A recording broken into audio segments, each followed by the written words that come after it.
Hey y'all.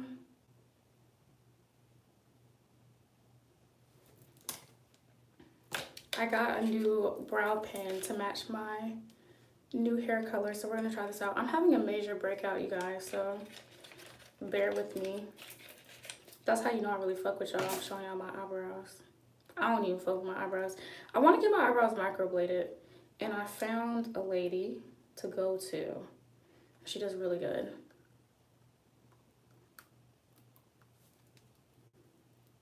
Thank you. Thank you so much.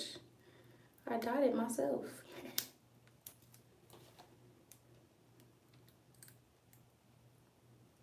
I do my baby hairs with Got to Be. The Colorism live stream is going on now.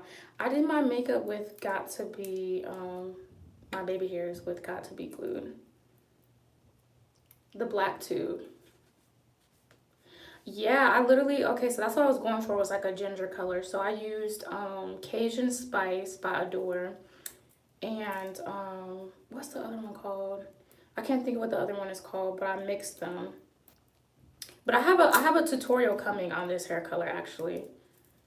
I have a whole tutorial coming, and now I'm opening up. I just went to the beauty supply store today. I'm gonna do my makeup as I talk, because this was actually, I was about to record a Melanated Monday because it's been a while since I did those, and there's just been a lot going on. But I just didn't feel like sitting there and recording it, and it's just more fun to be on live because then I can interact with y'all, I can read y'all comments, and yeah, so maybe what I'll start doing is do Melanated Mondays as live streams instead of trying to make pre-recorded videos. I think that would be dope so that everybody can be a part of the conversation. But then again, a lot of you guys are at work during that time, so I don't know. Maybe I would do it as a Melanated Monday, but I would do it like after 5. Okay, so I'm gonna brush through these. Oh, well, thank you, because I'm over here like, baby's looking rough right now. Thank you. Okay, I don't know if y'all can see this.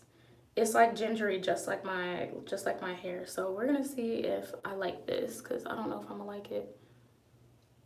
I feel like, y'all, you know what this reminds me of? I feel like I'm in one of those,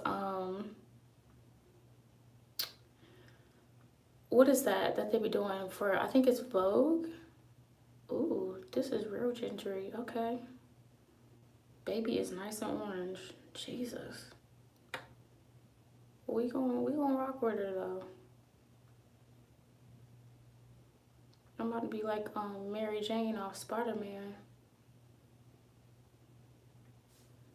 Oh, she real orange. Oh, okay. Is it Elle magazine? I thought it was Vogue. It's Elle or Vogue. Do I like? Oh my God, she is so orange. Jesus. I used to do my eyebrows red whenever my hair was red though, so I really shouldn't be tripping about this orange. So I'm waiting on more people to get into this live, but when more people get into this, I'm gonna start talking about what we're actually here to talk about, which is the fact that I'm not really feeling like, I was watching Troy's TV earlier and I saw the whole thing about the people, he be calling them Dick and Balls Nation. Literally, his videos crack me up. He be calling them Dick and Balls Nation. And I saw that she did blackface. And that is what inspired this, because we finna get into this. We about to talk about this. Because again, I'm being lazy and I just don't feel like making a whole pre-recorded video. So we're just about to talk about it on live. But I also want to talk about the conversation that's been, the clip of the conversation that's been going around with Kevin Hart and Lil Nas X too. Because I'm just not really feeling how dismissive they were of that whole situation. And I think that for them to try and act like they don't know that, I don't follow the Shade Room team, so no, I didn't see that. But the fact they were just acting like they don't know what Lil Nas X was talking about in terms of homophobia in the black community. Oh, that's why this live is about to be triggering, because I'm touching on all that. Because we not finna play stupid. Like, I might be an ally of the LGBT community and not actually a part of it, but like, I'm an ally. So I support them, and I don't like when people try to play them. I don't. So this is what I'm using for my brows. Can y'all see this? Y'all cannot see that. I tried. Is the Perfect Fill Brow Marker by Absolute New York. Yeah, this box shiny as shit. Oh my god. You know what? Fuck it. Do I want to use this? I got new brushes today, y'all. But they're beauty supply store brushes, because everything... Okay, y'all can kind of see. Everything can be finessed, okay? Sometimes you just want to be on a budget. Everything can be finessed. Fenty got a brow pencil, bitch. Now you know. Y'all know I love me some Rihanna. I might have to go get that. I haven't actually bought makeup in a long time. Like actual like drugstore makeup is like, yeah, okay, we went, whatever. But I haven't actually bought like big brand makeup in a minute. That's why I love Troyce's videos, because he's not afraid to tell the truth. And I feel like we relate in a lot of aspects. And I've even watched videos before where it's crazy because, so in my video about Worthy, I cut out a big chunk of that video. And in the chunk that I cut out, because I didn't want it to be too long, I was talking about black businesses and the fact that people always say, like, they try to make it seem like, oh, black businesses are so unprofessional and da-da-da. And I went on this whole rant about it. And then I watched his video on, I can't remember what it was he was talking about, but it was a video, and he was talking about black businesses. And when I say like almost word for word, we were thinking the same thing. I was like, oh shit, yeah. I knew there was a reason I fuck with this channel. We just be on the same wavelength. But I'm trying to think if I want to use my MAC angled brush or... Because the Prince family, okay, now that more people are in this, maybe I'll start touching on this a little bit. These niggas is stupid as hell. Like, and I'll be over them trying to always act like they don't be knowing what the fuck they're doing. Like, they don't know what's going on. Like, I'm sorry if this is offensive, bitch. I hope somebody punched you in your motherfucking throat. Because you always trying this. Like, sis is always trying this. And I'm not here for it. And so is her ugly ass. First off, he look like a thumb. And she is just the prime example of some... And this is the part of this live that's about to be triggering, okay? But this needs to be said. And I'm finna say it. Some of you bitches only be getting by off the fact that you are light-skinned. You're not cute. Okay, and I've been saying this for years, and people just kind of pay me when I say it. They be ignoring it, but it's a lot of bitches that is out here, and they are getting by off skin tone alone. Cause sis ain't got a lick of edges. All this was missing, and it was pissing me off. And you know, it be girls like that who you face long as hell. It be girls like that who just think they are the shit because everybody has gassed them because they are light skinned and they got light eyes.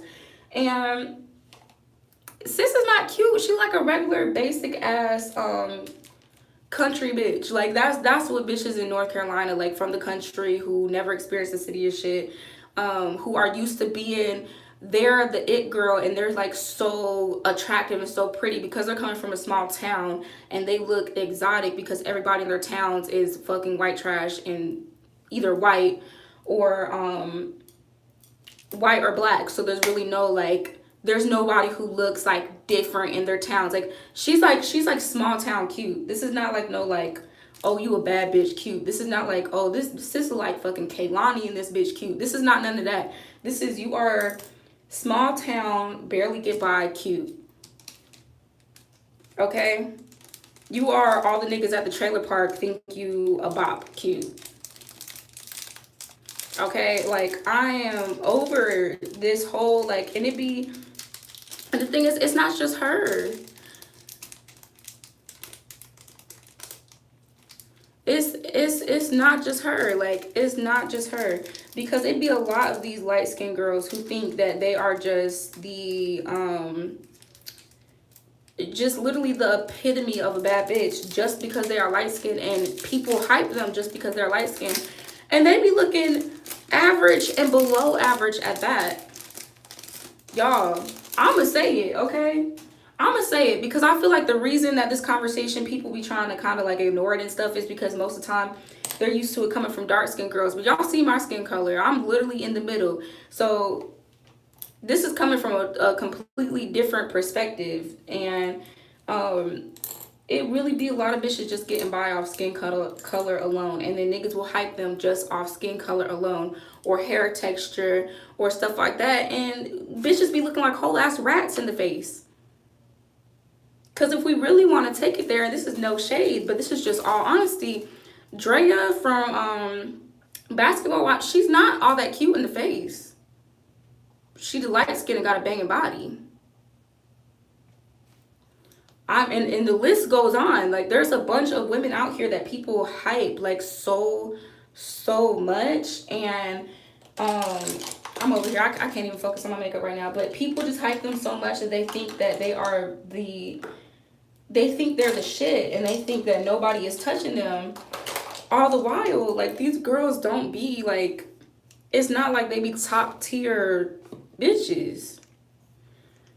Yeah, Queen Naija too. Like, I mean, granted, I don't think Queen Naija is ugly, but I don't think she's like, people be trying to make it seem like she's just so like, oh my God.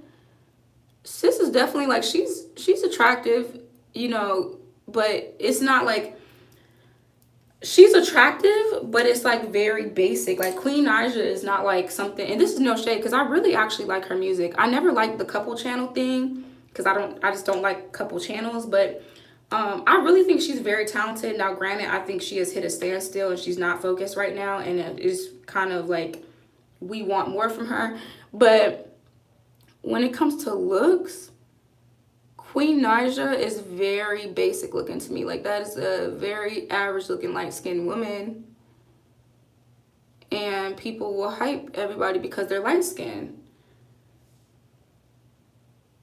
And I'm not here for it. And then the fact that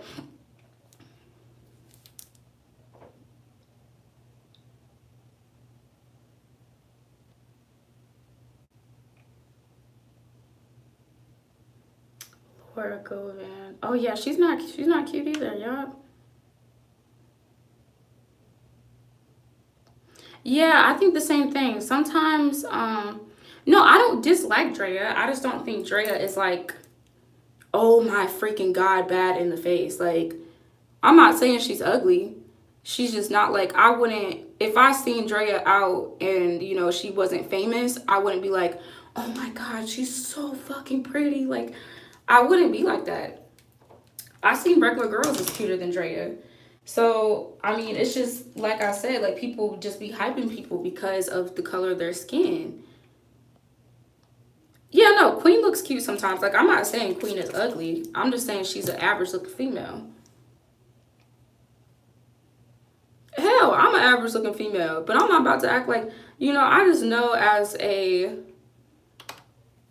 I don't know. I think it's just like a matter of like the older you get, you just understand that there's always going to be like, I don't know, there's always going to, like, people are into different things. I totally get it. You're never ever going to be the baddest bitch ever walking on the planet, because there are tons of, you know, gorgeous females. But it's just some of these girls that literally, like, they be going really hard. They be going really hard and acting like they are just like they shit don't stink, because society has told them because of the color of their skin that it doesn't. And this whole thing with them doing, first off, let's talk about the fact these pranks be trash. Like, these pranks be trash. This is why I do not like, I've never been into couple channels. I think, honestly, I think couple channels are boring as hell. Like, they are boring as fuck. We gonna start there. So this concealer is the, it's Urban Decay All Nighter Concealer. The tube looks like this. Why is nothing showing? Yeah, a couple channels are just like, they boring. They pranks be OD boring. They be so overly dramatic. They're fake as hell. And I mean, they can afford to do it because their audience is freaking kids. So like, it's like you're trying to impress freaking, 12-year-olds and shit. It's not that hard to impress a 12-year-old child. To have, and I've said this before, to have content that actually has substance is where the real work comes in. To have content where you actually have substance and you discuss things and like, to have these type of channels is like where the real work comes in. But the fact that they put this together and didn't, and honestly, I don't think that it was a case of like, oh, I didn't think that this was going to offend anybody. She knows what she's doing. Like, it's not like, you know, she knew that this was going to offend people. And they clearly have shown us before that they care about attention and clout more than anything else. And because of that, and because there's so much traction and so much talk about, I mean, they were on the news when it came to the comments they made about their daughter. So she knows what, she'd be knowing what she's doing. She's probably hoping to do that shit again and piss a whole bunch of people off so that she ends up on the, getting a lot of attention drawn towards their channel. These people aren't stupid. Like, they stupid, but they're not stupid. Yeah, exactly, Michael. They're the type of people that love attention, whether it's good, bad. They don't care, they just love attention. Hawaiian Style, I feel like a lot of these couple channels don't want to be together anymore. Again, I was watching, I watched Troyce's videos and stuff, and he did one on the Ace family, and his videos on them are always freaking hilarious. So I was watching that, and he was saying they don't even seem like they want to be together anymore. And they don't. Like, everything is very, like, it just seems very forced, very, like, there's a ton of just underlying animosity between the two. Like, it's like, I really don't even want you in my space right now. Like, why are you breathing type shit.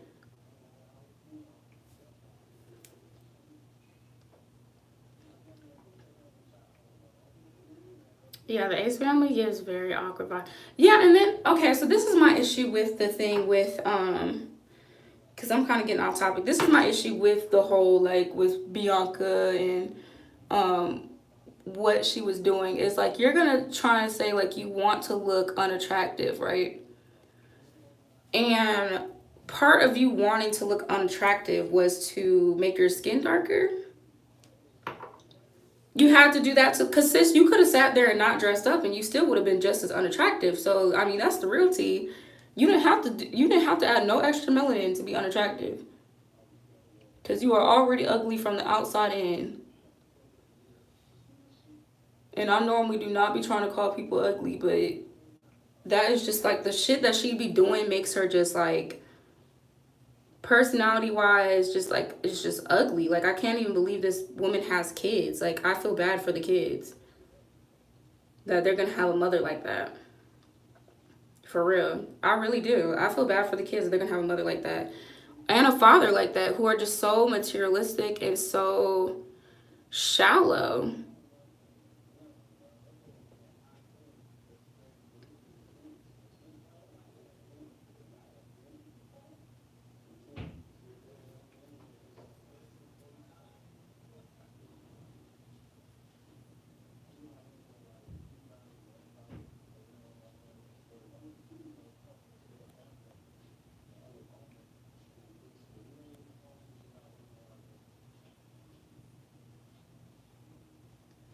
Yeah, Pretty Soldier, same thing. Like, because we're not in the age range of, the people that would normally be watching those channels, like, if it weren't for watching Choice, I wouldn't know who any of these people were. I literally would not know who any of these people were. I didn't even know what D&B Nation or whatever, I didn't know who they were until that whole thing with the baby happened. They had never been on my radar before, had never heard of them, wasn't interested in watching them because I just don't like all that coupley shit. Um, Never heard of them. So I think it's crazy that, oh my god, you guys, I'm doing all this without my bow. I'm tripping. Okay, let me blend this down and I'm gonna go get my bow. He has been calling them out for a long time, and that's honestly, that's part of one of the biggest reasons that I fuck with his channel, because honestly, Y'all know I have said on here before, I don't be watching. If you are under 21, I'm probably not watching your content. But Troy's, I really like his stuff. Because he keeps it real, and I'll be relating to a lot of what he be saying. So I really, really like his stuff. But most of the time, like, if you are under a certain age range, I'm probably not interested in watching your channel.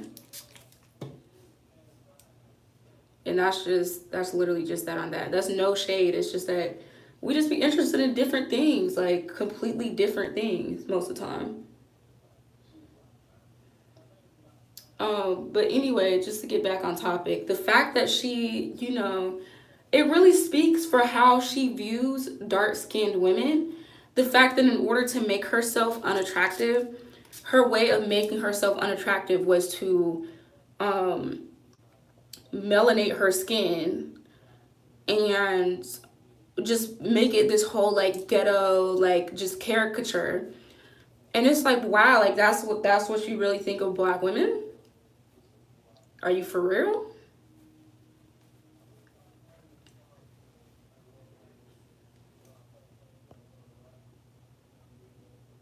So you guys, okay, if I show y'all what I'm working on for these bows, then I can't save this live. Or actually, no, I'm not gonna show you. I'm not gonna show you. It's just gonna be a surprise. Just know that I have something coming with the whole, like, with the bows that I be wearing to keep my hair out of my face when I do my makeup. It's gonna be really cool, and I think y'all will really like it, and I'm really excited.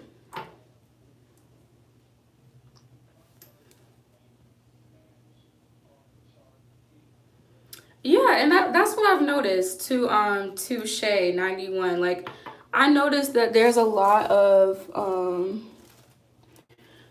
light-skinned women who automatically think they are superior to darker skinned women, or automatically think they will get chosen over darker skinned women because that is what they've been raised to believe. And then whenever it's called out, they like basically are like, no, well, I got bitch, we don't, nobody's asking about that. We don't care. I don't care. I don't care. I don't care. I don't care.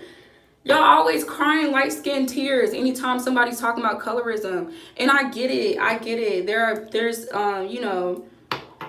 There's struggles on both sides of the spectrum. That's not what I'm saying when I say I don't care. What I'm saying is light skinned women have been notorious for, instead of just trying to see where darker skinned women are coming from, they have been notorious for trying to completely negate darker skinned women's feelings. And what's the word I'm looking for? Like, just basically trying to minimize their struggles and make it seem like they suffered on the same scale as these women, when these women are suffering not only in their childhoods but in everyday life, in current day, in the dating scene, in jobs, in television, in production, in the music industry, in literally everything is catered and centered around light-skinned women. People basically, black men basically kiss the feet of light-skinned women. And as soon as a dark-skinned girl says anything about it, it's, oh, well, I mean, people picked on me too because I was light-skinned. And they picked on me because I was pretty. Girl, shut up. Shut up. Shut up. Shut up. Shut up. Shut up. Shut up. Shut up. We don't care. We don't care. We don't care. Because your struggles are not the same. They're not the same. I said this in my colorism video, y'all. Like, and I don't care who, that's why I said this is gonna be triggering, because I really don't care who the fuck this pisses off. I said in my colorism video, you have these women who are like, oh, well, when I was a kid, they called me a light bright. Okay, well, I don't hear you saying that they told you to go back to Africa. I don't hear you saying that you got called a tar baby. I don't hear you saying that you were too dark to date. Or if people turned the lights off, that nobody would see you, and they would only see your teeth. I don't hear none of that, sis. They called you light bright? That's it? Was there anything else? Oh, there wasn't? All the boys in your class wanted to date you? Because you were light skinned? But one person called you light bright. So that was traumatizing? So you're mad. Shut up. Shut up. And yeah, that's my other thing is like to Victoria. For me as a brown skinned girl, I really do be seeing both sides. And my thing is, the other thing that irritates me is it seems like light skinned women are only quick to say that and scream that as soon as dark skinned women start speaking about their struggles and their trials and tribulations. Yeah, you're pretty for a dark skin. Like that's not a compliment. They don't go through. People aren't saying, "Oh, you're pretty for a light skinned girl." I normally don't date light skinned girls, but I mean, you're cute, so I guess I'll date you. Like the being light skinned is not. I'm sorry. Like actually, no, I'm not sorry. Being light skinned is not a struggle, sis. And you're not about to convince me that it is a struggle. You're really not. Because even I've seen, as somebody who's brown skinned, as somebody who's light enough just to I got something in my eye. As somebody who is light enough just to get by, like just to kind of reap the benefits of light skin treatment sometimes, like, and again, this is not me saying I'm light skinned. Y'all can clearly see I'm literally in the middle, because people love to try and be like to try and take my words and say that I'm trying to say I'm light skinned. No, I'm saying as somebody who is like literally like smack dab in the middle, I can see both sides, because I too have been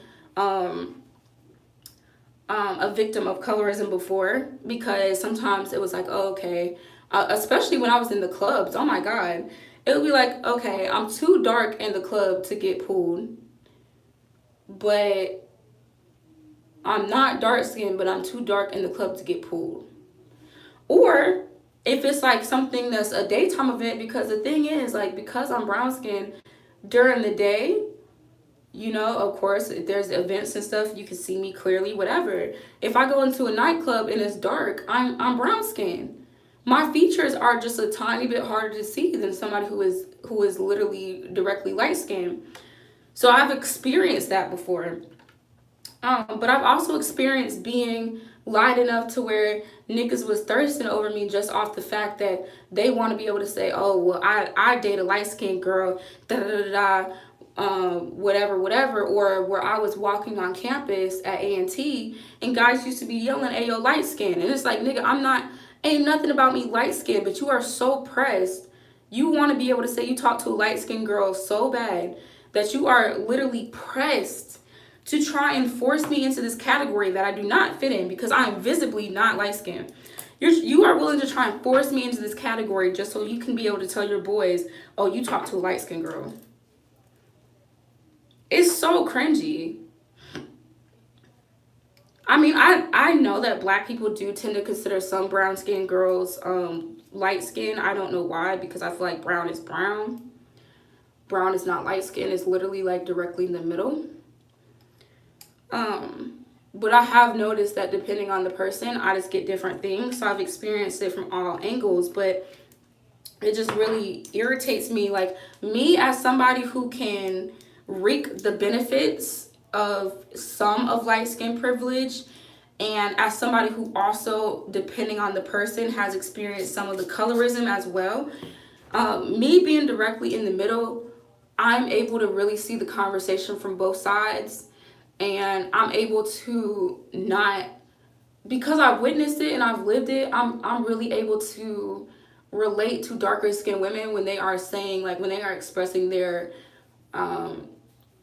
challenges. Like, I get it. And I'm not about to, and I wish more lighter skinned, and when I say this, I say lighter skin. I didn't say light skin. I'm not calling myself light skin, because that'll be a whole nother issue. I'm saying I wish lighter skinned women would stop trying to act so blind, y'all. It's like literally like people will go toe to toe with the racists for trying to say racism doesn't exist, and then won't exert that same energy when a light skinned black person is trying to say colorism doesn't exist. Why? Why is that same energy not exerted for one instance as the other?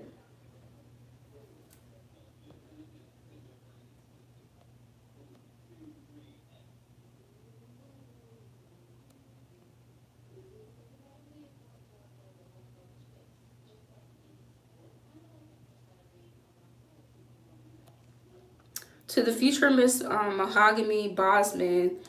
Yeah, I've experienced that too, where people are like, and this is the thing, it's not a compliment to walk up on me and to tell me like, oh my God, you're so pretty. What are you mixed with? Y'all, I get this all the time, every day. Literally 9 times out of 10 when I get approached by guys, their second, or I would probably say 8 times out of 10 when I get approached by guys, their second question is, what are you mixed with?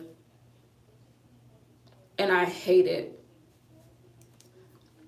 I hate it. I hate the fact that people's second question is like, it's like, oh my God, you're pretty? Oh, you must be mixed because you're pretty. Yeah, because there's no way, like there's literally no way on God's green earth a black girl could be as cute as you. That's essentially, you might as well, that's what you might as well say. When you walk up to somebody and you say, oh my God, you're so pretty, what are you mixed with? You might as well have said, because this is all I be hearing, y'all. Let me tell you exactly what I hear when people say that. I be hearing this. I be hearing, black girls are so ugly. Like, I normally think that y'all are like ugly as fuck, but then you're cute, so I'm kind of confused. You must not be black, because black girls are really ugly. And normally, like, I don't know, like maybe you're the exception. You gotta be the exception, because normally black girls, y'all are just not a cute species of people. That's what you might as well be saying. That's dead ass what you might as well be saying. And that's why I be looking like this.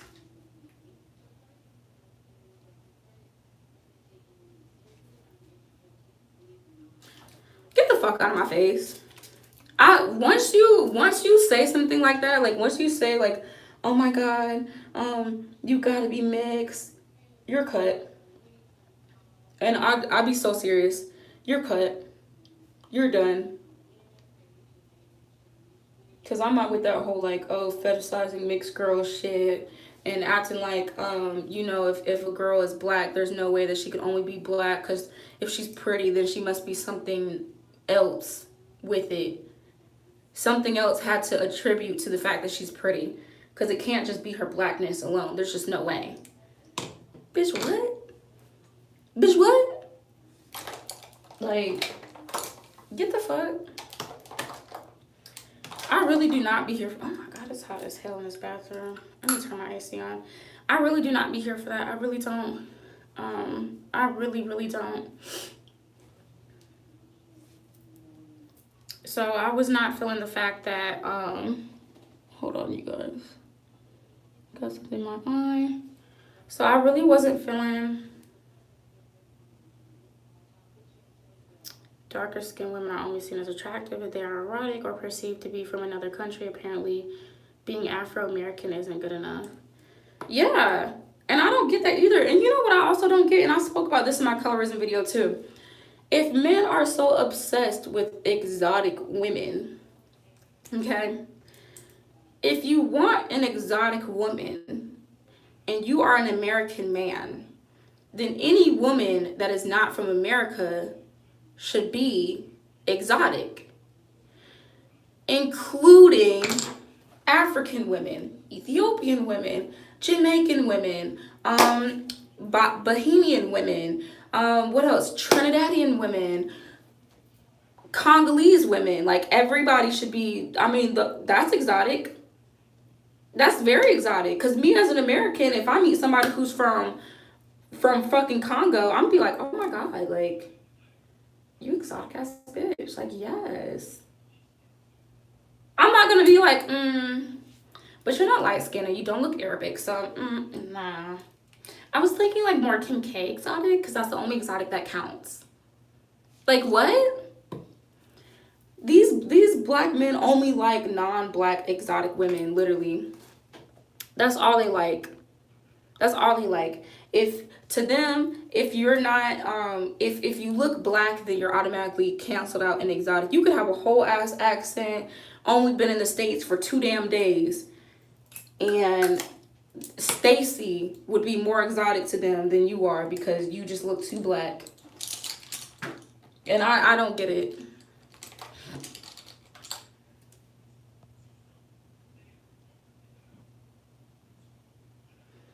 Yeah, exactly. lots of Indian and Dominican women are dark skinned, but they are rarely fetishized or shown. I was just actually talking about that because I don't know if y'all saw. So I recently started watching Daytime Tea Time because I like her. Like, she's always real energetic and stuff. Like, I like her. So I recently started watching her. And so actually just a minute ago, I was watching a video where Cardi B was like, I guess got into it with a reporter. And the reporter was a Dominican woman.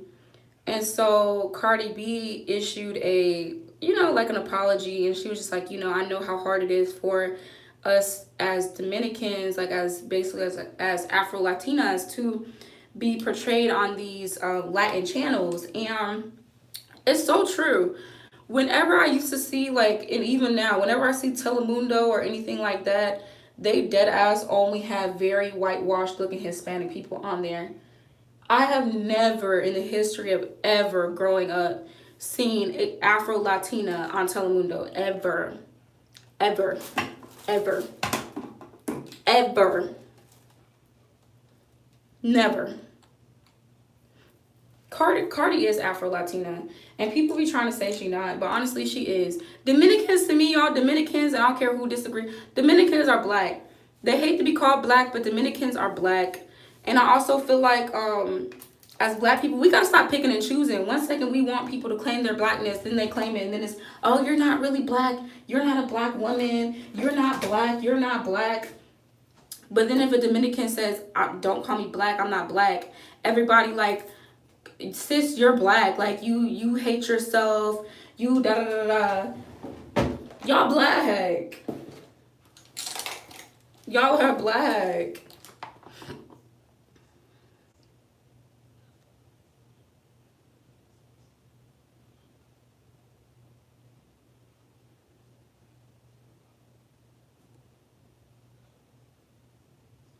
Whether Cardi is mixed or not, because that goes with the argument though. Y'all be quick to be like, if a mixed girl who is black and white says, I'm not black, everybody would jump down her throat and say, oh, sis, you're black, why don't you want to claim your blackness? But then when it comes to Cardi, people are like, oh, Cardi's not black, she's mixed. But then be the same people talking about mixed isn't a race, mixed is not a race, mixed isn't da da da. Now, me personally, I don't see mixed people as black either. I think that I think they need their own category. I do. I think they need their own category because so many people try to force them into different categories, and they fluidly change through these different categories when it's convenient. So I think they just need their own. I literally think they just need their own. So people can stop expecting these mixed people to cape for them when these mixed people are not, they're not allies. I'm sorry, they're not. They're not. They just need their own, they need their own category. That's what I'm gonna say about mixed people. Because I feel like just the same way that people are like, oh, well, you're part black, so why don't you just say you're black? Okay, well, if that's the case, then if they're part white, why can't they say they're white? We always trying to squeeze them into these categories, and it's just like, just honestly, I feel like, keep it a buck, sometime in the future, mix should just be a race so people can stop trying to argue these people down, and so that we can stop having these high expectations for how mixed people should represent us as black people when that's not what they're here for, that's not what they do. So give them their own shit. They want their own shit. Give them their own shit. They want their own shit. Like, they be adamantly telling us that they want their own shit. Like, and that's not to say they don't fuck with us. They fuck with us, but they don't want to be one of us. They don't want to be called one of us. So it's like, give them their own shit, so they can stop saying I'm not black, I'm mixed. Give them their own shit.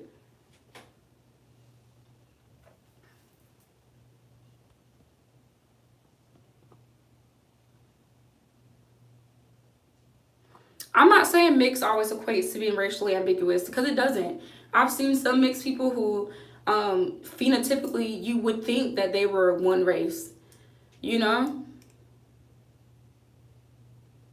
And that be my thing too. It's like mixed people, and this is why I feel like they need their own category, because it's constantly like, okay, when it's convenient, when it's like some shit, like when black people do something I fuck with, it's like, oh, I'm a black woman, but then as soon as that's not the case, it's I'm not black, I'm mixed. Girl, that's fine. Go be mixed, but go be mixed in your own category, please, please. But I got sidetracked. But what I was saying with that was that she was talking about the fact that it's you just don't see a lot of Afro-Latina people on these channels and stuff, and there is rarely any. There's no representation for Afro-Latinas on TV. Honestly, there's not. Amara La Negra might have been the first, because everybody else who's Afro-Latina, ooh, excuse me, y'all. Everybody else who's Afro-Latina, even if they are on the show, they pick the lightest ones they can find. So even if there is some type of representation, it's just like, okay, that's like if you had a show and you want black people on the show, but you only picking the lightest black people you can find. We would have an issue. We would have an issue. So it's like with them, it's like, okay, like Amara Lynette, and that's the thing, because there's no representation for Afro-Latina people, or Afro-Latino, because I'm trying to say everybody, but because there's no representation or little at all for Afro-Latino people, that's why a lot of people, honestly, as ignorant as this sounds, a lot of people don't be knowing they exist, y'all. A lot of people don't be knowing they exist. That is why when people see somebody who is my complexion and looks like me, they automatically assume that, oh, she's a black girl, she looks black. But if you grew up seeing Afro-Latina people or Afro-Latino people all around you, you might look at me and be like, yo, sis, ain't no telling. When I go up to New York, people don't, like, when I'm down south, y'all, and that's another thing we're gonna talk about, oh my god, when I'm down south, y'all, I always, like, people will ask me, they'll be like, oh my god, like, are you mixed, whatever, whatever, but they're assuming black and white. They don't ever assume that, oh, she could be Hispanic. I'm not, but I'm just saying, like, they wouldn't ever assume that, because they look at my features and they automatically think black. But if you go up to New York, when I go up to New York, up there ain't no telling. So they, sometimes they'll literally, phenotypically, like physically how I look. When you go up to New York, because you see more indigenous people, and there are, like, just a lot of races of people that aren't necessarily so much heavily found in the South. When you go up there, there's no telling. So people will be quick to be like, they'll start talking to me in Spanish. I'm like, yo, I don't speak Spanish. But down here, they would never do that, because down here, they're only used to seeing one type of Hispanic person. So because I'm not light skinned, and because I don't look like the typical Hispanic person that you see on TV, they would never down south start talking to me in Spanish. But when I go up north, you have darker skinned Hispanic people. So they be talking to me in Spanish. I don't understand it. I don't speak Spanish. I'm not Hispanic. But they'll try it. Down here, they would never try that.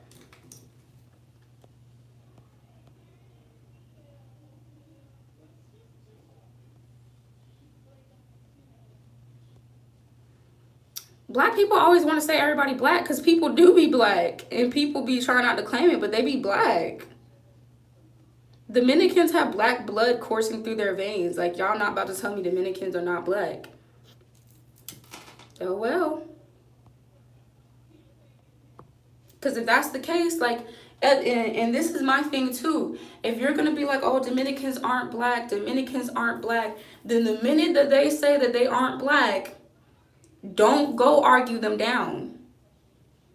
Don't argue them down. If you don't feel like they're black, why y'all be arguing them down when they say they're not black? I think they black. So if you look at me and you're Dominican, I don't care how light you are. If you are Dominican and you tell me you're not black, I'm gonna be like, sis, you are black. I'm sorry. Sis, you're black.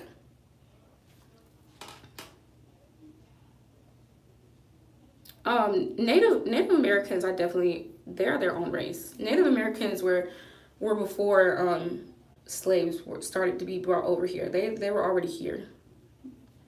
Now, since then, of course, there's probably people who are, you know, Native American and several other things. But if we're just talking about the basis of Native Americans were here before Black people were in the U.S., like on this specific continent. Y'all keep saying Dominican isn't a race, but nobody said Dominican was a race. I'm just saying, if y'all going to come at Dominicans for, you know, just keep that same energy. That's all I'm saying. You got to keep that same energy. Because just the same way that everybody's like, oh, everybody want to claim to be Black, or everybody want to whatever. Black people want to, we do the same thing, y'all. We got to hold ourselves accountable, too. Black people want to claim people when it's convenient, too. Let's talk about that. That's tea. Triggered. That's tea. When it's convenient, we be quick to invite people to the cookout, claiming everybody and their mama. But then as soon as that person pisses off, oh, they not Black. They not Black. Because when Cardi B first came out, everybody was like, oh, she mixed, she Black, da da da. As soon as she pissed you off the first time, now it's, oh, Cardi not Black, Cardi not Black, Cardi not Black. Like everybody always mad. But when Cardi first came out, people was claiming her. And that's the problem with the Black community. We be too quick to claim everybody and their mama. And then as soon as that person pisses off, all of a sudden, oh, now they not Black no more. And then we be the ones talking about, oh, people like to pick and choose when they want to be Black and when they don't want to be Black. But we as a community also pick and choose when we want them to be Black and when we don't want them to be Black.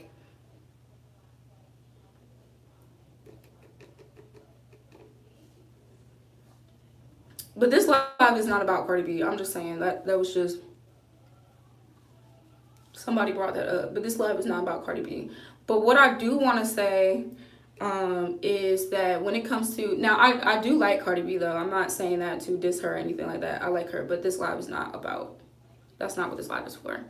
But what I do want to say is, honestly, I think in the South, it is so sad that, like, when you come down here to the South, Black men, and I tweeted this earlier, actually. I was just thinking, I had this on my mind because I be seeing this so much down here. When you're in the South, Black men, oftentimes, they do not even look your way as a Black woman. You can tell, and it's crazy because I know some people are not going to agree, but you can literally look at somebody down South and tell whether they date Black girls or not. I swear to y'all. I swear to you.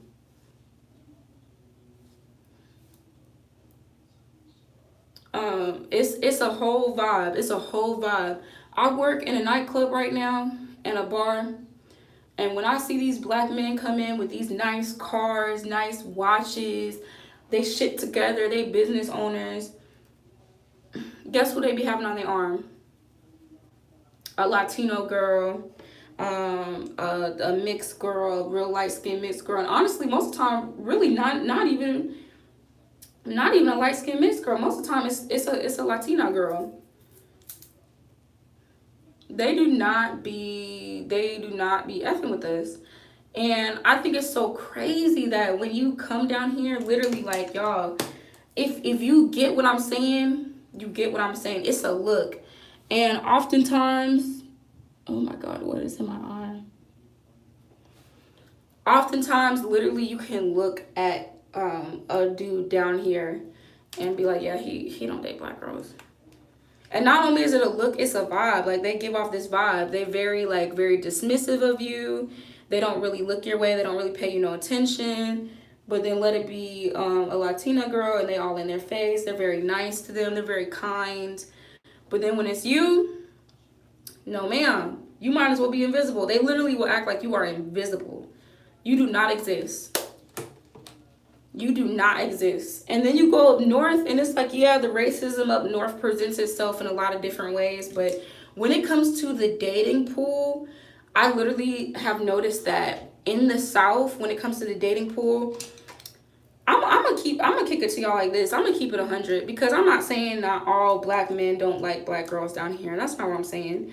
What I'm saying is, when it be these fine ass ones, a lot of the time when you see like that one where you just be like, damn, he is fine as hell. Big, tall, whatever the case, whatever your criteria is, got they ish together. Don't let it be no type of athlete. Don't let it be no type of none of that. If I promise you, if it's athlete, he don't date black girls. He don't. It says don't even try. You might as well just save yourself the trouble. Cause he not even finna look your way, sis. Maybe if your ass dumb fat. And that's the real tea. Cause the thing is, whenever this topic is brought up about like the dating pool when it comes to the dynamic between black men and black women, I'm gonna just keep it to y'all stack, because people act like looks don't matter, but looks matter. Looks matter, at least in a slight degree. You want to be with somebody you're attracted to, and oftentimes it is the fine ones that don't date black women. And then people are like, oh well, there's black men out there that date black women. They're out there, but it's like, why do we get the leftovers? We get the ones that nobody want to date. And then all the fine ones, literally, like, the fine ones won't even slightly look our way. But let it be the little scruffy one that nobody really want to fuck with. Those are the black men that everybody be talking about when they like, oh, black men date black women. They date y'all. They date y'all. That's our little pool to pick from. It's like, oh, y'all shouldn't be mad. Somebody wants you. We don't want them. We don't want them.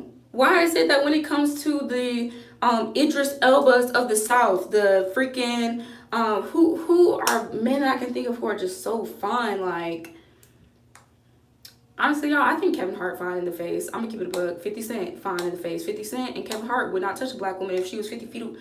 If she was standing right here, they say where the hoes at. Okay, like, we not finna act. The ones that be looking like, not saying, because Daniel from Insecure, I don't know, he don't have no social media, I don't know what his dating life is like, I don't know what his dating pool is like, but when you see a man fine like that, he don't be dating black girls. It don't never be the ones like that. Yeah, ghosts from Omari Hardwick. Why we can't get no Omari Hardwick? No, who else can I think of who fine? I'm not saying these people in real life. A lot of these people I'm naming really don't date black women in real life, but I'm just saying, why we can't get the men that look like them that date black girls? It's like we literally get the absolute leftovers of the pool of black men, and people are like, oh, well, why are you complaining? Because our men literally date out more than any other race. More than any other race. And then everybody's like, oh, why y'all mad? What? 50 Cent is a whole look, but when you look at the women he dates, he don't be dating black women. His child, not with a black woman. His new boo, she clearly not black.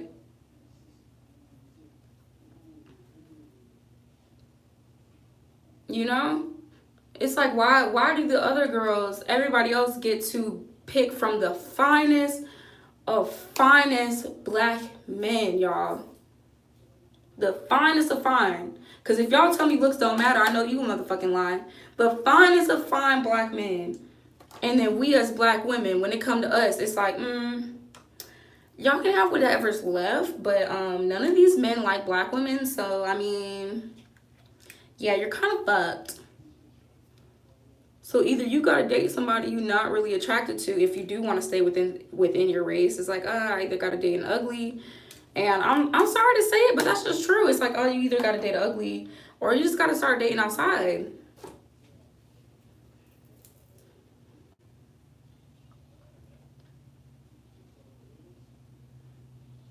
Tiana, you are right, because the thing is, yes, they choose them and they still don't be treating them right either. That's the thing. Because these girls be, Sin Santana, a perfect example, talking about these black men cater to Spanish women and all this other stuff.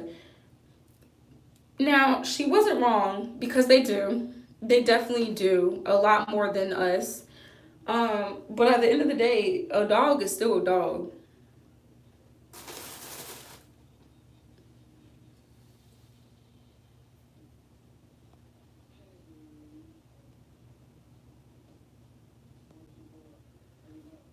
Touche 91. I honestly have now I have noticed that. That's a good point. When it comes to foreign black men, I have not seen the same type of self-hate that I see when it comes to American black men. I will say that when it comes to foreign black men, I'll be seeing foreign black men who are not really into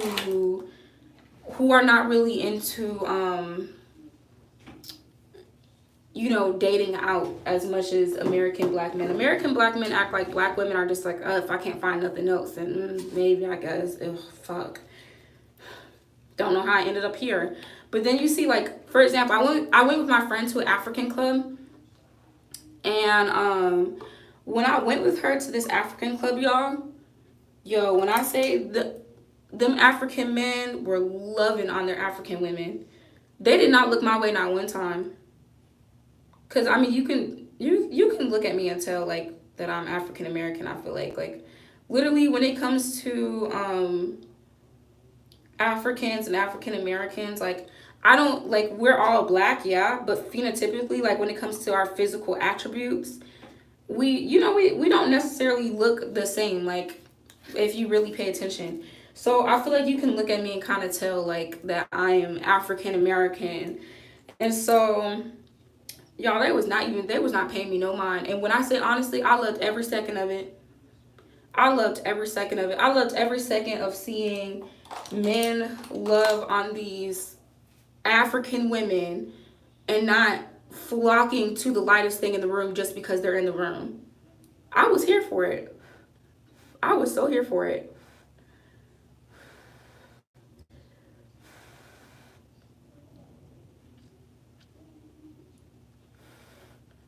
Yeah, honestly, I feel like maybe it's the mannerisms too, cause I love to party with my African people. Y'all be lit. Y'all are a good time. I don't know none of the dances. Somebody got to teach me. So it was definitely my mannerisms as well. Like you know when certain songs come, it's like when you take like your white friend to a black club if they don't know like if they're not normally around black people, when you take them to the club they're not going to know the same songs as you do, like the songs when they come on everybody's like oh shit. So when I was there and the Afro beat songs came on, that most of the time like if you grew up in that culture you would be like oh John, like oh my god this is my jam. I'm like it all sounds good to me, so I'm like shoot I'm over there just a bouncing.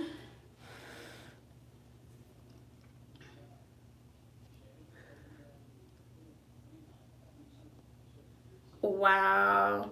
This person said, I have a friend that's married to Becky. He says he hates how black women act, long nails, talking and grabbing their hair, excessive makeup and rainbow hair, ratchet clothes and lashes. So we all do that? We all do that? That is so ignorant.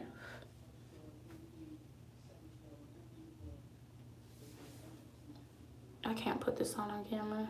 Or maybe I can.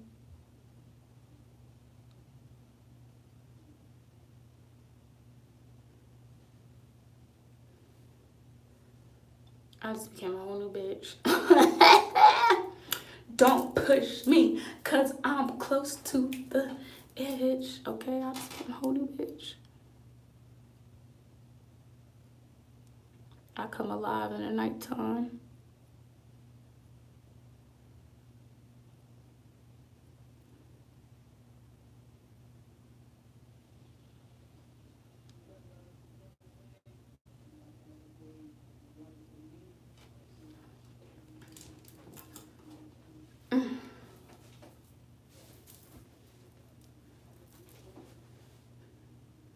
That's such a big, I swear y'all, lashes make everything.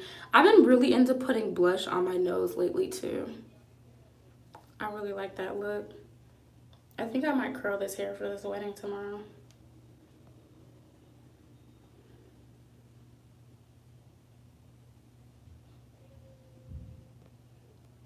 I don't know if I'm gonna save this live actually.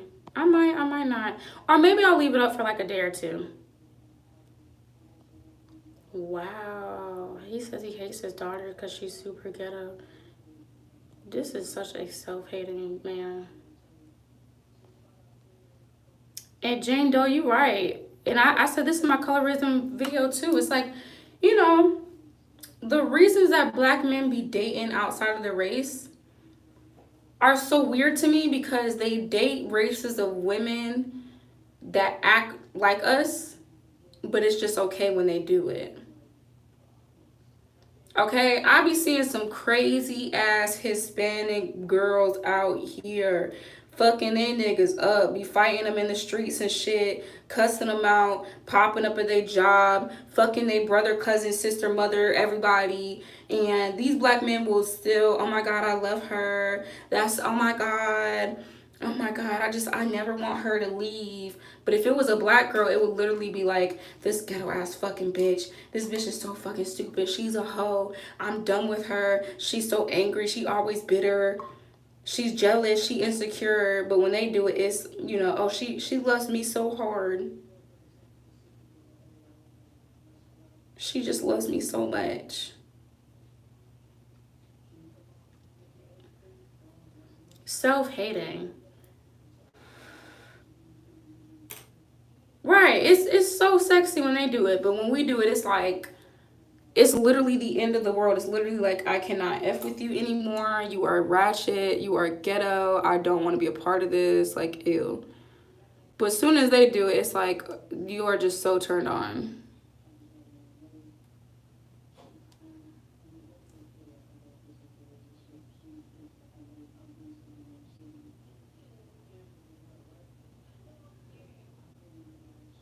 Oh my god, why does this lash look like it's like off? Because it is. Well, we're gonna have to do that again.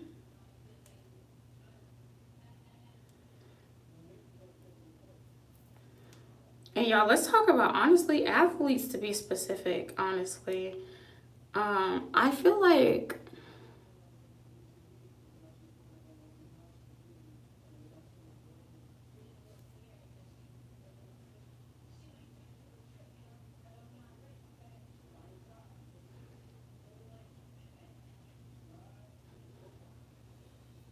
maybe it's just me. I don't know.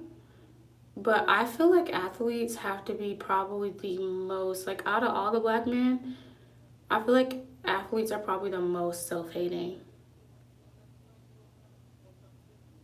I don't know why with them. It just seems to be like, it just stands out so much more. Honestly, athletes and rappers. Because the only rapper I can think of, the only three rappers I can think of that actually date and F with black women is Drake, YFN Lucci, and Young Dolph. I don't think I can name any more that regularly date and show love and support black women. They are so self-hating. Actors too, honestly. Like with actors, it's so many actors out here who, and honestly, it'd be the main ones acting in every other person's black ass movie, but wouldn't touch a black girl with a 10-foot pole.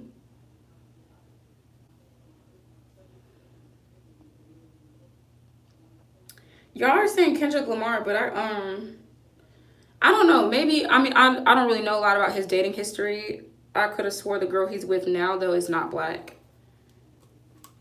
But I'm sure knowing Kendrick, maybe he probably dated black girls before he settled down with who he's with now. So that counts.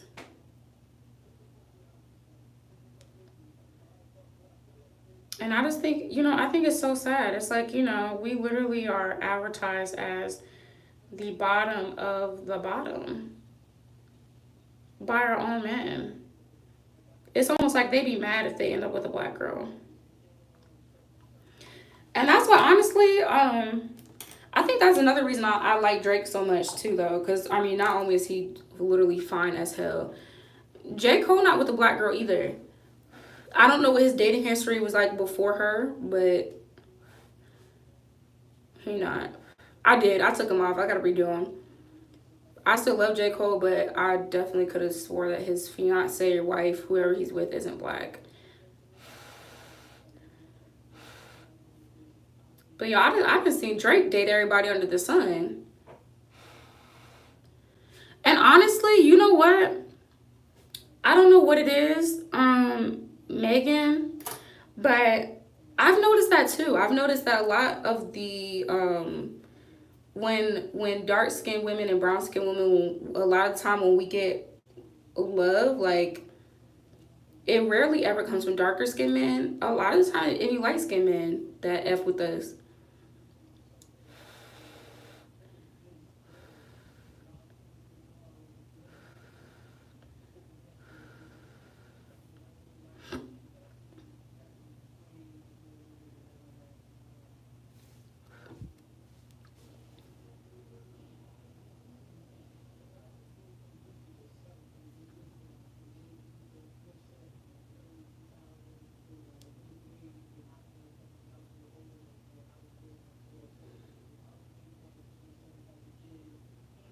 Okay, hopefully this stays on this time because last time it was not effing with me.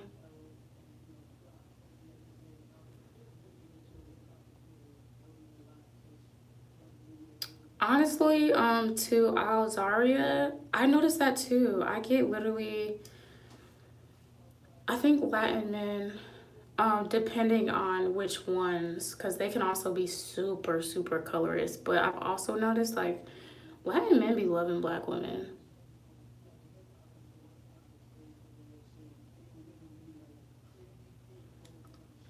And as long as they're not colorist and self hating, I love y'all too.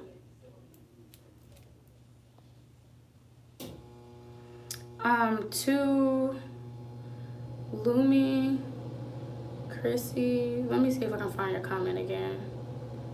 It says lots of Africans are pretty discriminatory against African American people. They think their culture is degenerate, which is obviously stereotypical, but it has some truth to it. I've realized with my experiences, I don't think it has any truth. I don't. Because that essentially is saying that because you've experienced certain things with one person or with a couple people out of the African American, diaspora, that we are all like that, and that's not. No.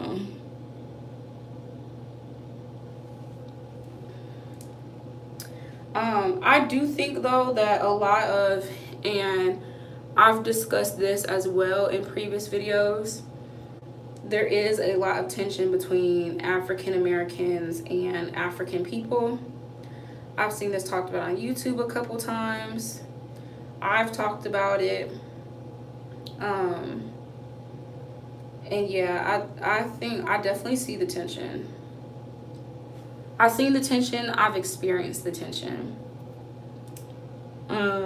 And I know people are like, oh, well, you can't say it's all.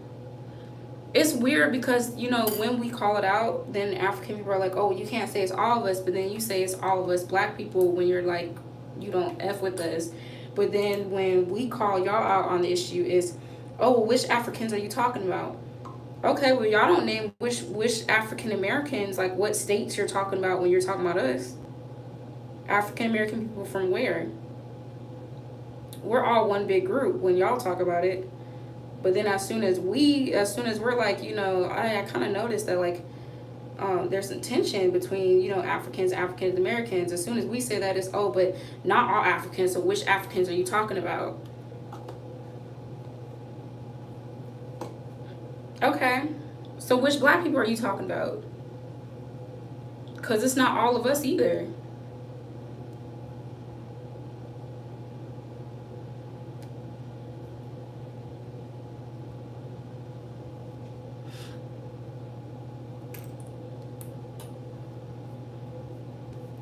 So I don't be liking that. I feel like everybody should just, we all black. We get enough hate from everybody else. We don't need it from more people that look like us. We already get it from African American men. Then we got African people in general kind of being like, don't know if I really F with y'all too much because you're kind of ratchet. It's like, damn. Anybody like us? Anybody?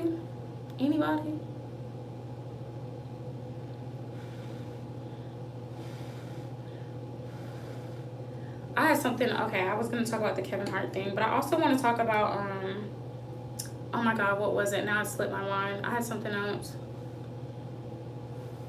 Kevin Hart, Lil Nas X, and there was something else that was really important for me to touch on.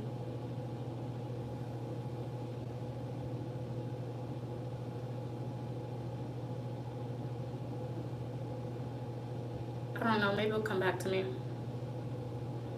Maybe it will come back to me. But yo,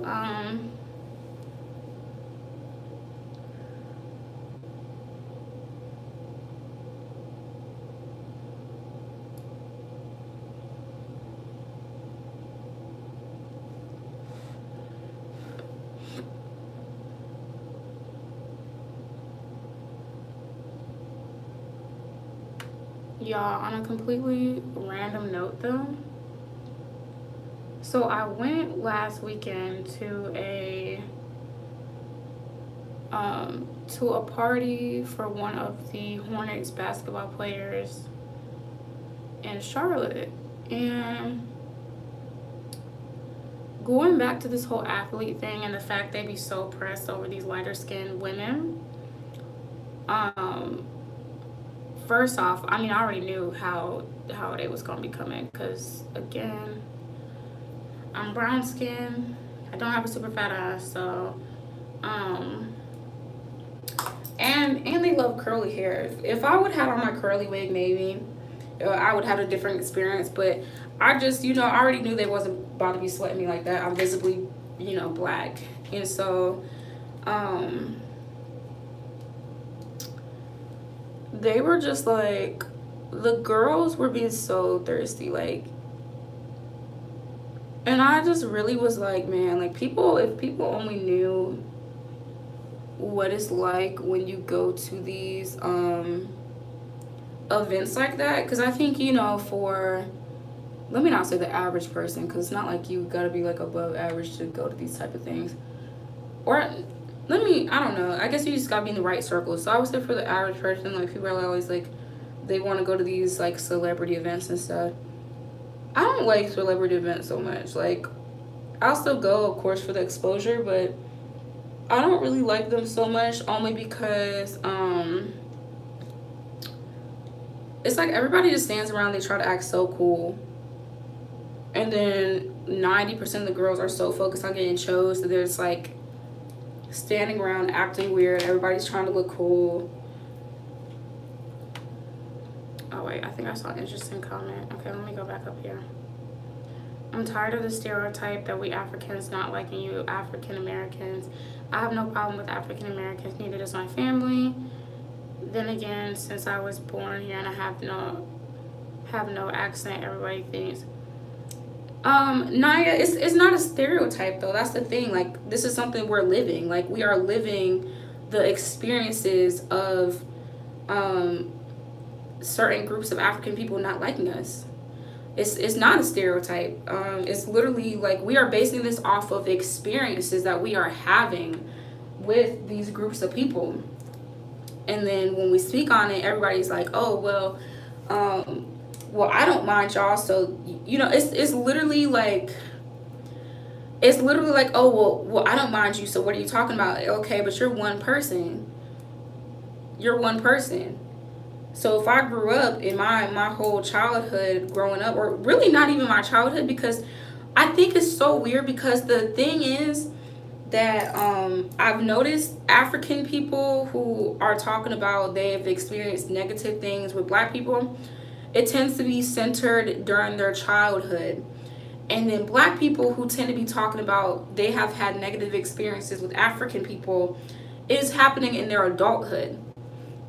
It's two different things. And not to say that either is right, but it's two different things. And that's a lot of the part that people don't talk about. And I talked about it in my video when I addressed this, but I cut it out and I should have left it in there, because the thing is, when you are an adult, you are making a conscious, well-informed decision to not like this group of people based on a stereotype that you see on TV, or a stereotype that you see on the street or whatever. You are making a conscious decision as an adult person.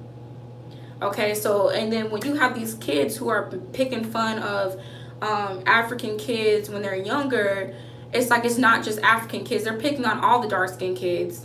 Um, and that's just the nature of being a immature, childish child. Children can be mean, and it doesn't make it okay at all. It doesn't make it okay, and I'm not saying one experience is less than the other, but or no, actually no, I kind of am. I kind of am. I am. And that's just gonna have to piss some people off. But as a child, it's like, okay, the chances of you being picked on as a kid, I feel like are heightened because again, kids just they're not informed. They can be mean. They can be rude. But for an adult to make a conscious decision and be like, I don't like this group of people, to be racist towards a group of people because they see this stuff on TV and they don't want their kids hanging around this group of people because of what they see on TV, that is not okay. And there's no excuse. Not saying there's an excuse in either case, but it's like when you have kids picking on other kids and stuff, they're children. They might know better, they might not, and they'll grow up to learn that what they were doing was wrong, hopefully. But when you have adults making conscious decisions to be like, I don't like this group of people because of what I see on TV, what's the excuse for that? I'm not understanding.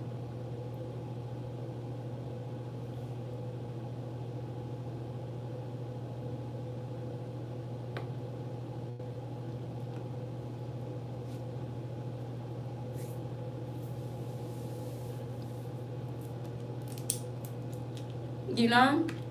And then you got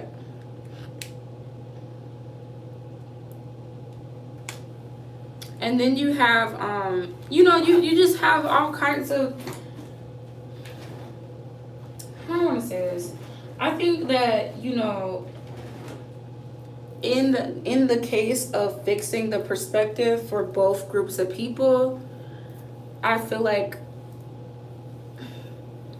there has to be this, like, I don't know, like, I don't know how to really explain it, because the thing is, like I said, when I went to the African Club with my friend, part of it was you can tell that I'm African American, but then also part of it is I don't really, I don't think highly of African Americans. I don't want to procreate with them. I'm not really, that's not my thing, and I'm not really about to really be fucking with her too much.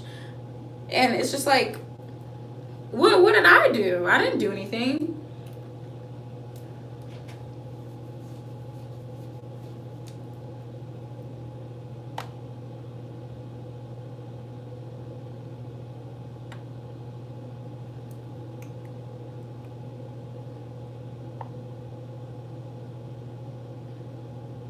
To cane sugar Creole, what is your point that's seeming unpopular?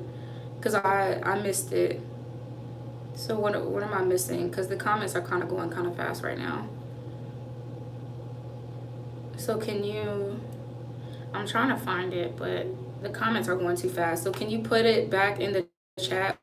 Childhood shapes your mind. Let me go back up. Honestly, your childhood shapes your mind for adulthood, and when you're constantly being bullied for the way you look, something you can't change, you'll have to retrain yourself in adulthood. I think it's unfair to say one struggle is worse than another in that regard. I see what you're saying, but that essentially I don't agree, only because if that is the case, okay, so for example, because people love to hop on these white kids who are like, oh, well, fuck black people, I don't like black people because they bullied me as a kid. So if that's not okay for them to say, then why is it so understandable when African people, some African people are like, fuck black people, they picked on me as a kid, so I don't like them, they're dirty, they're nasty, they stink, they're disgusting, they're broke, like, because they be going in, like, some of them be going in. And so it's like, okay, so because a couple African American kids picked on you as a kid, now that's the whole basis for why you're racist, and we're supposed to accept and be almost empathetic towards your blatant racism because as a kid you were picked on? What? That's an excuse. Like, I'm not going for that. I'm not going for the whole, like, oh, as kids, you know, it really hurt me. Okay, well, that was that group of kids, and that's unfortunate, and that group of kids is very wrong for that. But that doesn't mean that you take that whole group of people and you say, oh, okay, well, F this whole group of people.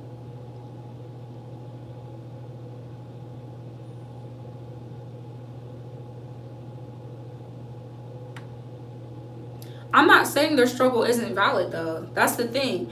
I'm not saying their struggle isn't valid. I'm saying that the struggle is valid, but it's not an excuse to hate another group of people. The struggle is valid, yes. Does it give you an excuse to hate a group of people? No. That's like, okay, so if an overweight girl got picked on by skinny girls as a kid, and now she's like, oh, fuck all these skinny bitches. I don't like them. None of them eat. They're all anorexic. Fuck them bitches. They're dirty. Everybody would look at her like she was crazy. Everybody would look at them like she was crazy. So no, it's like, I get it. The argument is valid, but it doesn't give you a right to hate another group of people. Even back to our colorism argument, y'all. Like, when we're talking about colorism, and it's like, okay, well, if a light-skinned girl, look at it like this. The same way we're like, if light-skinned women are not expected to be like, oh, I hate dark-skinned women because they picked on me as a kid. We hate that narrative. I hate that narrative. That narrative is trash. It's trash. And if somebody said that to me, I'd be like, so you don't like dark-skinned women because a couple of dark-skinned girls picked on you as a kid, and now you don't like all dark-skinned women? And I'm supposed to feel like that's a valid excuse not to like dark-skinned women? No, it doesn't work like that. It doesn't work like that. Asians do be racist, and I'm not even gonna lie, like, I know what xenophobic means, so if y'all could explain that, that'd be great. But Asians do be racist as fuck.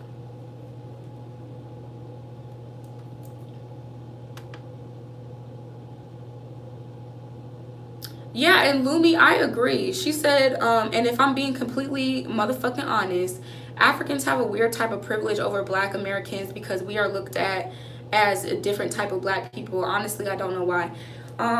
Yeah, honestly, I be seeing it all the time. It's almost like, it's like white people see Africans and they're like, okay, like, here comes the good Black people. And it's almost like Africans, I guess, because some Africans, again, I'm not trying to overgeneralize, but some Africans, I guess because white people treat them that way, they feel like, oh, well, I'm not like the rest of you Black people, and I don't want to be treated like the rest of you Black people, so I'm not going to associate myself with you, because if I associate myself with you, I won't get the same treatment. Xenophobia, hate / fear people that aren't like you. Oh, okay. I don't know why I thought xenophobia had something to do with age or religion. Oh, the fear of people from another so is it the fear of people from another country or the fear of people that aren't like you? Is it the fear of people from another country? Because if so, then I feel like that would make sense, because I've heard people refer to Trump as xenophobic, which he is, if that's the case. Okay, so it is the fear of people from another country.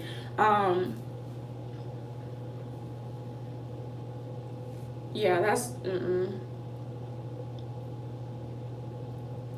okay. But next topic, you guys, because I do want to cover this whole thing with Lil Nas X and Kevin Hart and that whole discussion. I feel like we are shifting the conversation. So for everybody, we will maybe go back to the topic of colorism, but this is probably going to be a relatively long live, so I probably won't try and keep it going for much longer, but we're shifting the conversation, you guys. So we're going to talk about homophobia in the Black community, and I am very tired of posting a response. Man, how do I keep missing a response? Before I even go back to this last one, I do want to find this, because I want to see what the unpopular opinion was.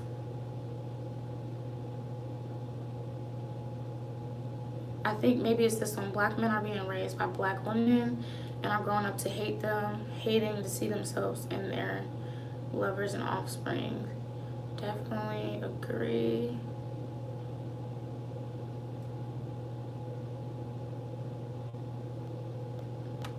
agree.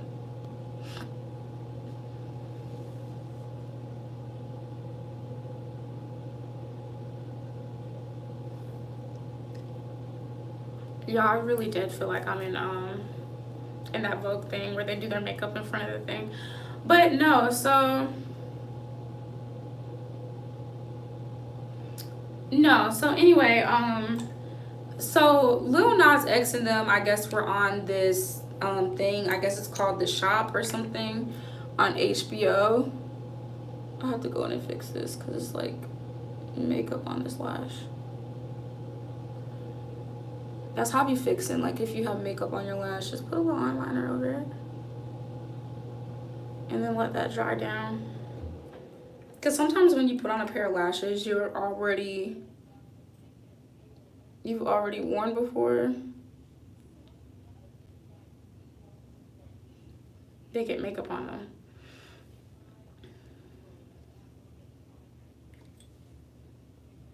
And that's how I be fixing them. Because sometimes, no, if my lashes still look good, I'm going to rewear them mugs. I'm not finna open a whole new thing of lashes. But anyway, okay, so they were on the show called The Shop. And there's a clip that's been going around on Twitter about, they were just like, there's a clip that's been going around on Twitter. And they were basically trying to act like homophobia in the black community is not a thing. As if it's like, oh, nobody cares about that. Like, what are you talking about? That's not a thing. Like, nobody's bothered by that. And it's like, really? Are we really about to go there? Because y'all know homophobia in the black community is disgusting. It is literally disgusting. It is so thick and so deeply rooted. And that's what Lil Nas X was trying to say. Now, granted, I don't feel like he really worded it great.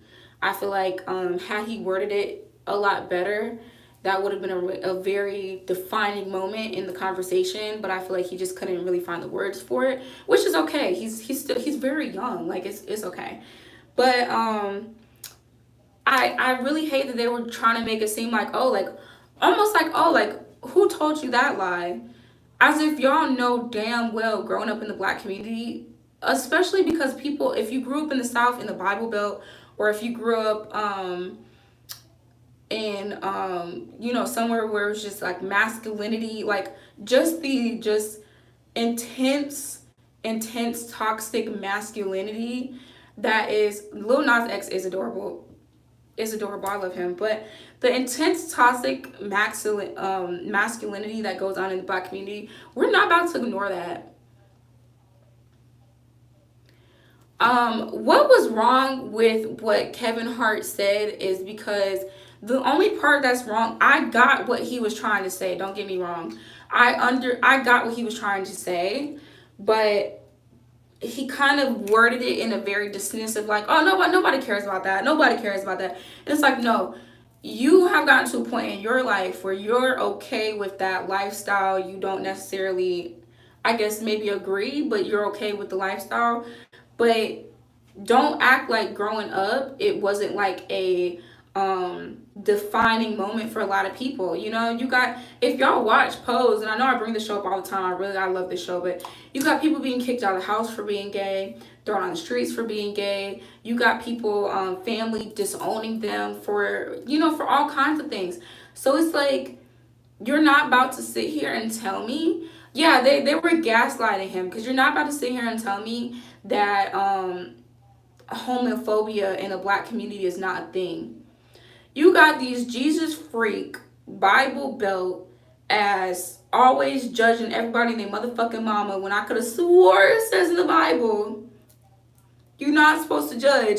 But you got these type of people always telling everybody, you going to hell, that's a sin, ill, why would you do that, that's disgraceful, all this other stuff. And you gonna try and tell me that in the black community homophobia isn't a thing?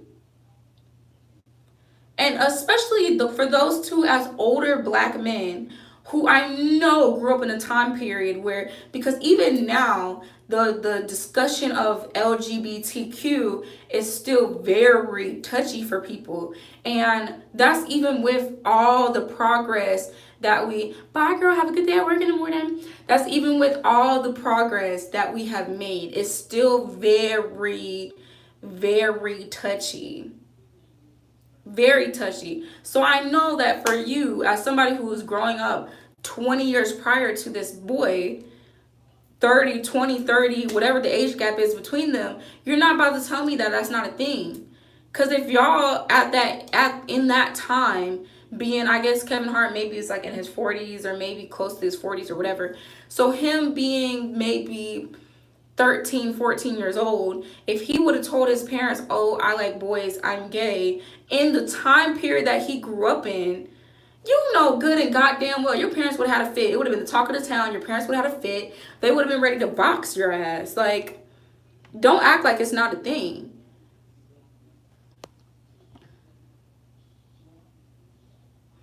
Why do American people think everybody in the world is Christian? I'm half Asian. We all Buddhist. You know, girl, that's a good question. That's a good question. And really what gets to me as well is not only this whole like everybody thinking everybody and their mama is Christian, but also trying to force everybody and their mama to be Christian with them. That is so rude and so disrespectful, and you are crossing every ounce of that other person's boundaries when you try to force your religion on somebody. And I don't understand how people could feel like that's okay to sit in somebody's comments or to sit on somebody's shit and be like, oh well, you don't practice the same religion as me, so your religion is wrong. I don't even know why you wouldn't. Oh my God, you don't believe in God. And it's just like, if you really believe in God and you are actually religious, and I've said this before, if you are religious, then I would think that you would take the time to respect and understand all religions. Are you really religious if you only push your religion on everybody and their mama and you think everybody else's is trash but yours?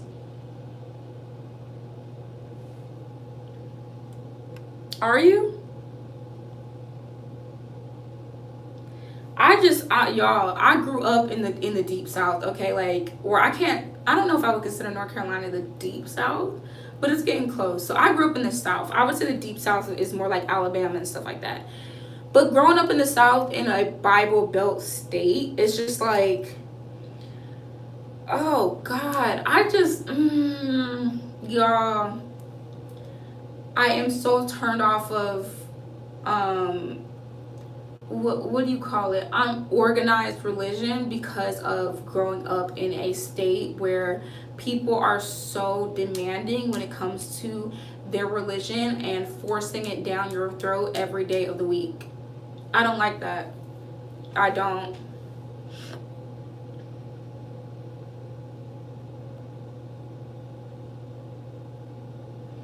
Exactly. So Zoho, who said, I'm tired of people using Christianity as an excuse to hate people, is disgusting because true Christian values aren't reflected in that behavior. And you are absolutely right.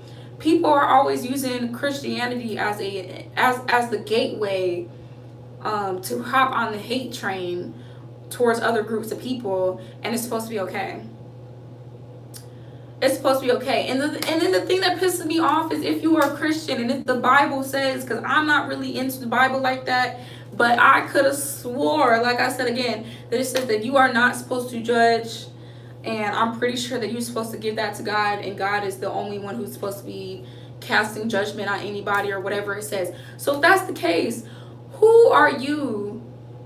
Yeah, honestly, I personally, you guys, and I don't, if this pisses you off, it just pisses you off. I don't believe in the Bible, but I know little bits and parts of it. So from what I know, if that's the case, then who are you to go and judge the next person and tell them if they are going to hell or not, if they're living their life right or not? Because if it says that clear as day, then aren't you going to hell too? Or like Troyce would say, aren't you going to hell in a handbasket? You are.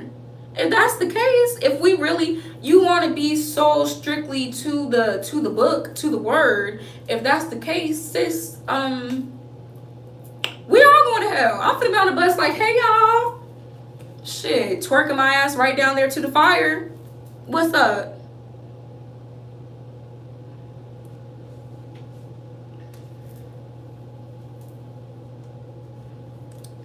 She said, people liking the same sex has been a thing for years, so it's so strange to me how it's so hard for people to be okay with it. Yeah, literally, like, since the beginning of time, there are animals who fuck the same sex. So it's just like, why do we care? Nah, she said, no, ma'am, I can't be up in hell. Florida is hot enough. I personally, y'all, I really don't believe there's a hell. Keep it a buck. I don't. But if there is one, and if there is one, and the universe just decides that's where I'm supposed to be, we finna have a party in that bitch. Cause ain't nobody perfect, so I know everybody and their mama finna be up in there with me. I feel, hey girl, how you doing? Oh, you going to the burning pit today? Okay, me too, B. I'll be right over there. Oh, you said you going to the thorns? Okay, girl, I'll be over there too. I'll see you next. Like, what? I think hell is used to scare people. I don't personally think there's a hell. And I feel like when you honestly, if you have talked to people who have died before, I've noticed there's been one thing that's been common, and the common thing has always been, none of them have ever mentioned hell. If you've talked to people who died before, they be talking about how relieving it felt just to let go. And honestly, it doesn't even make death seem like a scary thing. It just seems like it's like,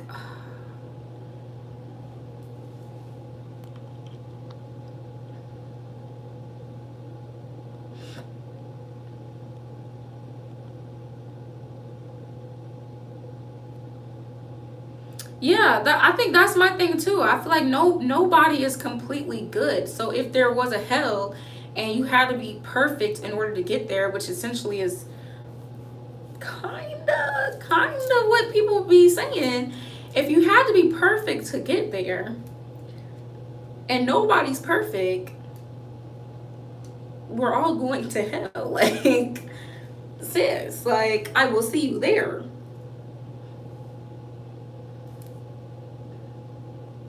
Yeah, I feel like hell is a mind state. Honestly, I did talk to this guy one time who did DMT. I don't know if you guys have ever heard of that before.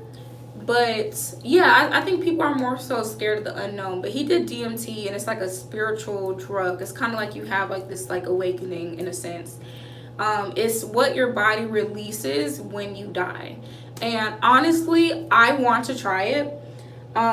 Just because like I've talked to 3 different people who have tried it, and what they explain is like what they explained when they took this drug was like just eye-opening, just enlightening experience.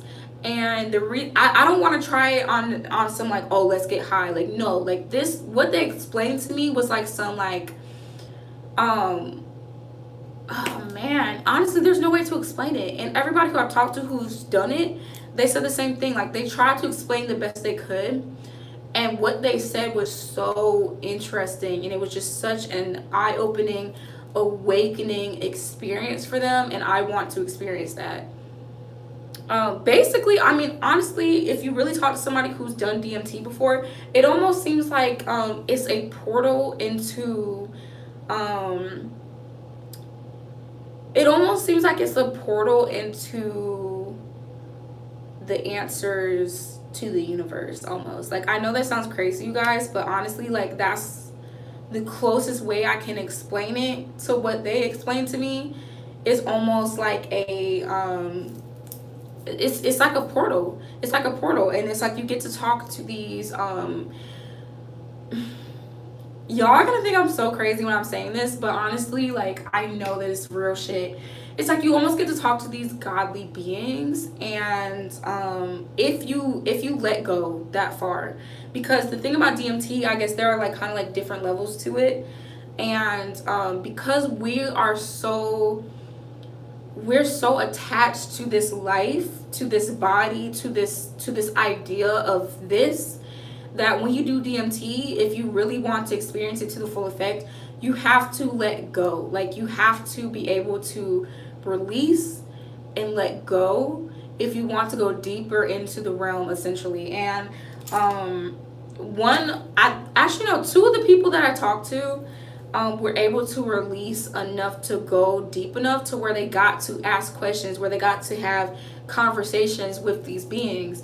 And what they described was just like, it was like, I was like, yo, I want to try this, because I want to, this perspective that you're getting when you do this, I want to experience it.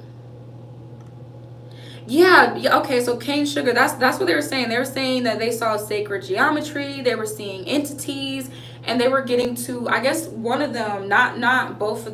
I've talked to 3 people who have done it. One did not go far enough to, like, he saw the entities, he didn't get to speak to them or anything, but he saw like the geometrical shapes and stuff like that. The one of them though, he's done it 3 times. And he's done it 3 times, and he said each time that he's done it, he said he wouldn't do it again, but he said each time that he's done it, he got to go deeper and deeper. Ooh, excuse me, you guys. And he said when he got to have conversations with these beings, he was just like, you really can't explain it. And he was like, it changes your whole like, I'm really about to get like space cadet on y'all, I'm sorry, but like, this doesn't matter. None of this matters. And keep it a buck, like, all this material shit that we're into, that we do and stuff, like, when you die, you're not buried with your handbags or your Gucci shoes. Like, you're not buried with any of that. And when you die, like, all this just, it doesn't matter. It does not matter.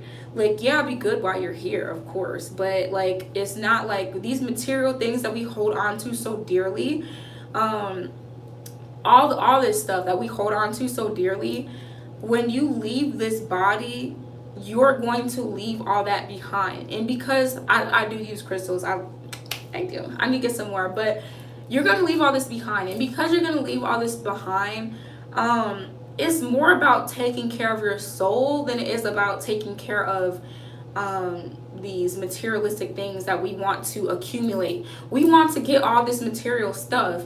And not to say that I don't either. Like, I have material things that I want too, but it's like, we want all this materialistic stuff, and this stuff holds no weight, because if you're chasing after all that, but you're not putting into your soul, and you're not putting into like the essence of what you are, then it's like,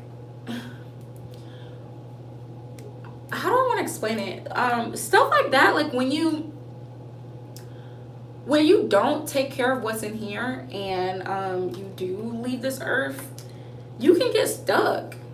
You can get stuck when you attach yourself so much to this and the physical, like materialistic, all that stuff.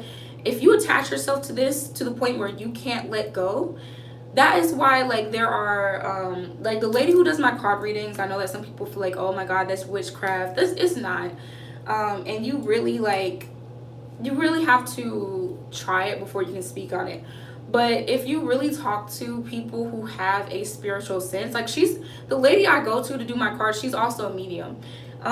She's a medium, and she helps the dead cross over. And now I know that might be freaky to some people, but I'm into all that stuff, and yeah, that just is what it is. And so she was like, you know, when you have this understanding,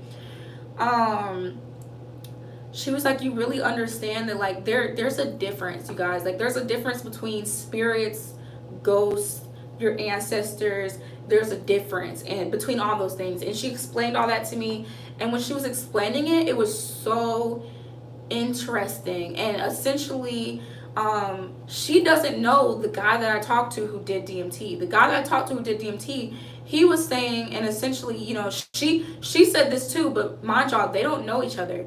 So he was saying that, you know, when he asked these entities, like, what happens after this, like, what happens? And I guess their answer to him was, like, when you hold on to this material stuff and you get stuck so much on this earth, this physical planet, when you are so attached to the idea of this, it makes it harder for you to cross over, because then you feel like you have unfinished business. You feel like you know, you're not ready to let go of this. And so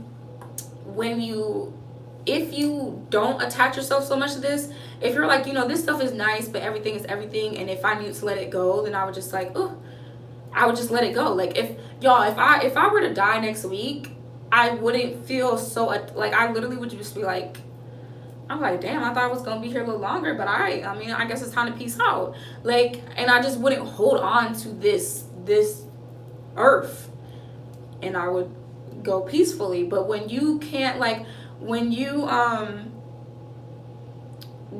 hold on to this, it makes it harder for you to cross over, essentially.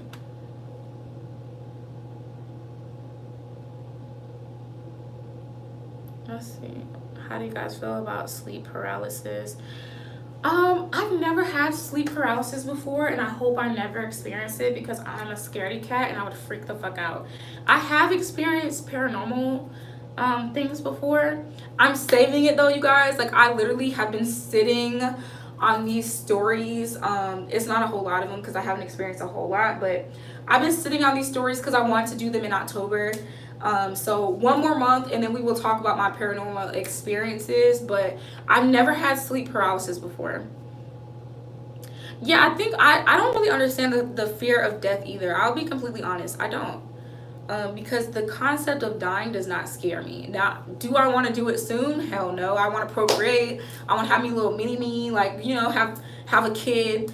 But I just, like, the concept of dying it used to scare me when I was younger. It used to terrify me. I used to think about it and just, like, contemplate it and be like, oh my God, when am I going to go? When am I going to go? But now I've gotten to a point where it's just like, yo, if it's time for me to go, it's time for me to peace out. And I will go gracefully.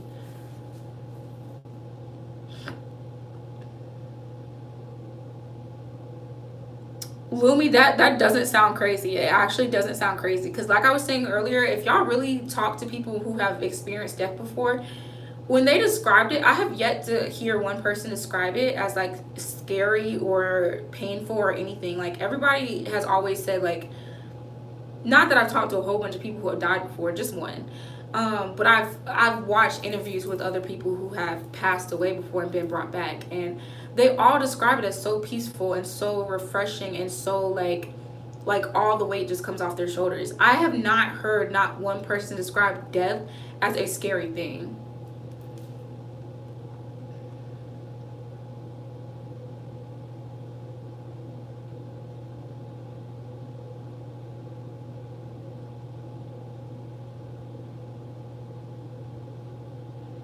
Death is divine. I do feel like it's divine.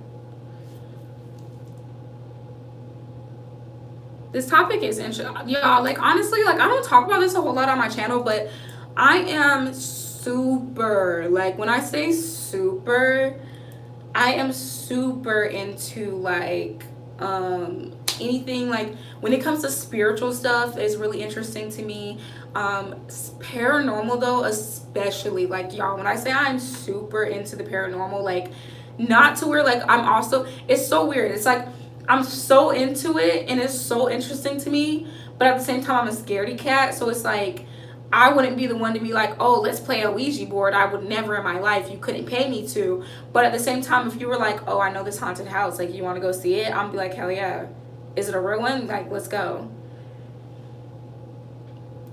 I literally am so into the paranormal. Like, anything paranormal, I'm very into it. Like, I'm the type, I like to do, this is just a little fun stuff about me. When I do my 20K, I will let y'all ask questions and you can ask more stuff about me. But when October hits, I really like ghost tours. And I don't mean like the little fake ones. I mean like when you come to when you go to actual haunted places and they give you a tour and they tell you about the history of it. I am so into that, you guys. I'm a paranormal freak. I'm so into all that. Like, I live for it. Like, I love it. It's so interesting. Like, just learning the history and why these spirits are stuck where they are, or all that stuff. Like, it's just so freaking interesting. I would never play a Ouija board though. Ever, ever, ever, ever. My friend played one time and I saw a picture. I guess they all took a picture together while they were like around the board, And the girl beside her, her eyes were glowing, and I said, fuck no, I would never. And I pointed it out to her, and I'm like, and I don't mean like red eye glowing, I mean like them bitches was like, girl, something went home with sis. I said, girl, do you see that? She was like, see what? Because she showed me the picture, and I guess she had just never noticed it. And I'm like, your friend eyes is like, they real funny. But I also be like, I joke way too much, y'all. I joke to the point where, like, if something were to, like,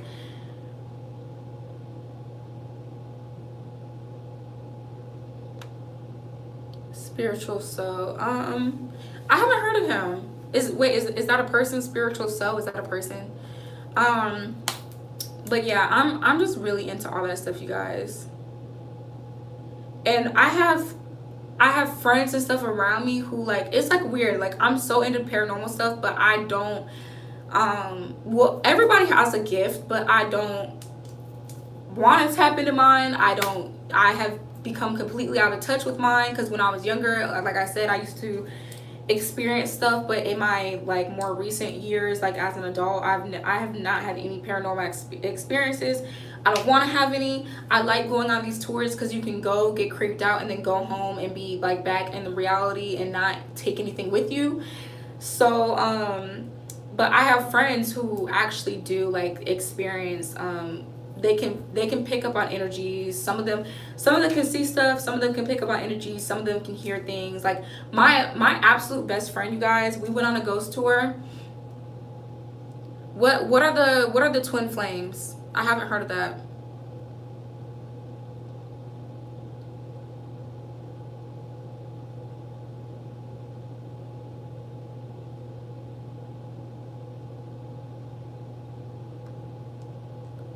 I have to this so Illuminati person y'all talking about. Y'all know I don't be watching the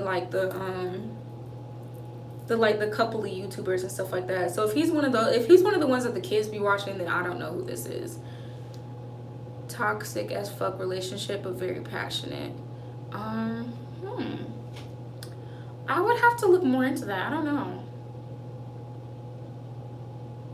Yeah, Ouija boards have way too many risks. They people who be playing that are crazy as fuck.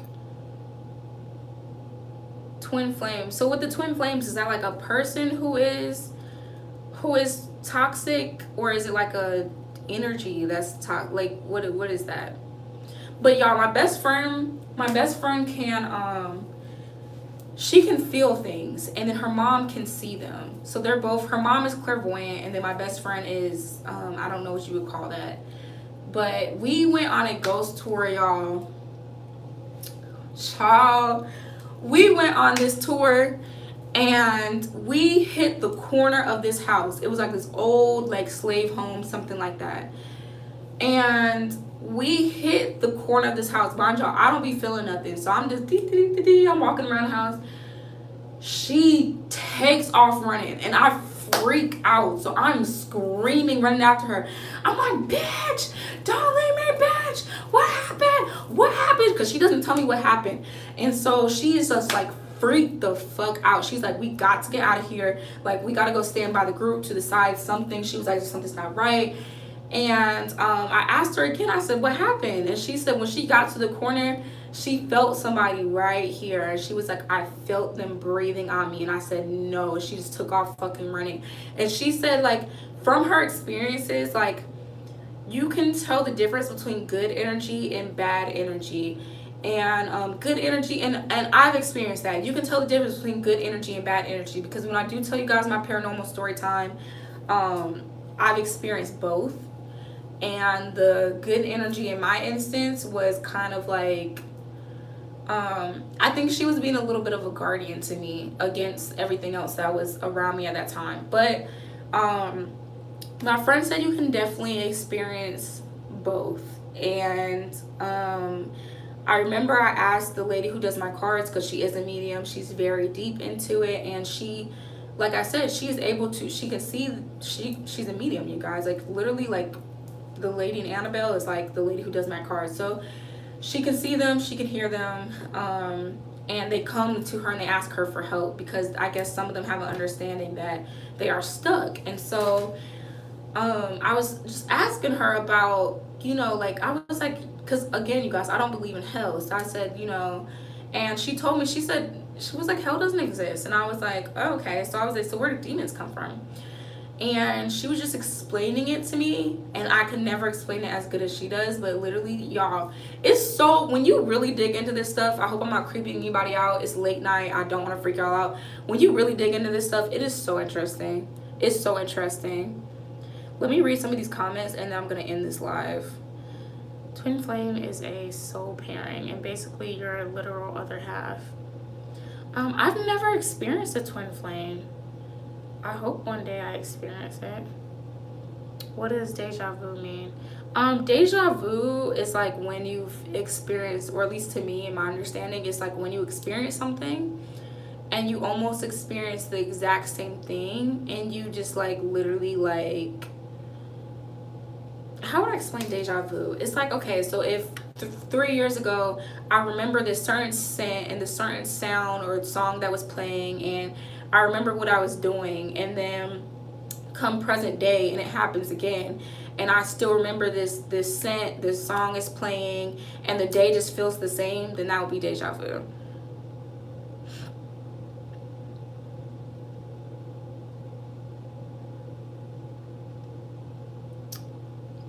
You guys know movies are real life. I don't believe Hollywood just has imagination. I don't believe Hollywood has imagination either. I think these movies are based off things that we don't necessarily know, and things that people have. If y'all really talk to people who have experienced certain things, like these movies, I know that we get in these movies and we're like, oh, there's no way. Like, that's OD. That didn't happen.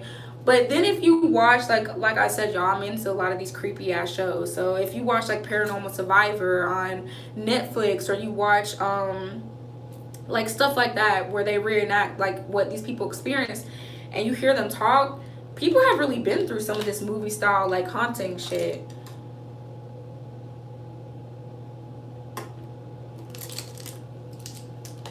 But yeah, let me read some more of these comments, and I'm gonna end this live because this live is super long. This is literally almost like 2 hours. This twin flame thing is really interesting to me. Let me read these comments about the twin flames. They don't literally look like you. They can be any form human being. My twin flame is a white boy. Be careful what you wish for. I think twin flames are meant to be teachers. I don't feel like anyone has stayed with their twin flames. Has anybody, like, to this, because this twin flame concept is, I've never heard of it before. So with the twin flames, like, do people normally get in relationships with their twin flames, or like, how does this work? This is me and my twin flame came in tune. Wait, me and my twin flame can tune into one another and feel and taste and know each other, what each other's feeling. It's probably the most intimate relationship I've ever had, but we couldn't be.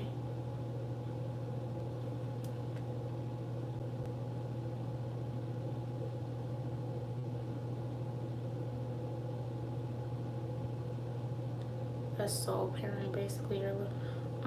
That sounds cool. I want to meet my twin flame.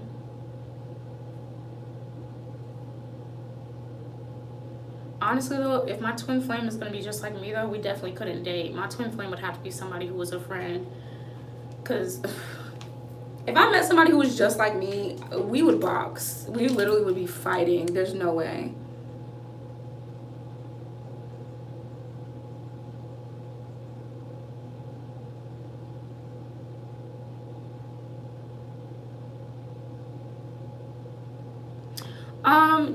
You guys, there is kind of like a, what do I want to say? There's kind of a way to make wishes come true, but you do pay for them. How do I want to explain this? Sometimes you can ask your ancestors, because everybody has a set of ancestors that looks over them. And again, I'm not trying to creep you guys out. Everybody has a set of ancestors that looks over you and kind of follows you around and makes sure that you're not getting shit.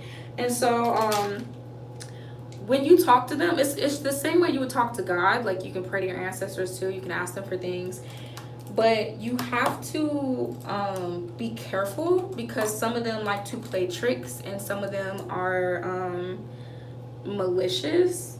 And so if you ask them for things, like, you want to make sure. I remember I went to this I don't know what you would call it, but it was like a spiritual thing. But I went, and the woman was telling me, she said, if you ask them for things, you need to make sure that you tell them something like, okay, say if you're like, oh, I want $5,000, they might say, oh, okay, well, you'll get the $5,000, but we'll have you go in a car crash and you break your leg and you're out of work for 2 months, and then you get the $5,000. So if you're going to ask them for things, you have to ask them in a way that's like, oh, I want $5,000, but don't hurt me to do it. You know, like, please don't include me getting hurt to do this. You have to be specific with them, because some of your ancestors are tricksters, and they like to play tricks and like play games. Like, they have a sense of humor just like everybody else. Like, they were once, you know, here on this earth. The tricksters will, they like to play tricks. They like to get a laugh. So it's like, yeah, I'll make that happen for you, but I'm gonna break your fucking leg, and I'm gonna have a laugh while your leg is broken. And you have others that are like, oh, okay, I'll make that happen for you, and, you know, I'm not gonna break any bones. Like, we're gonna make sure you do this safely. So yeah.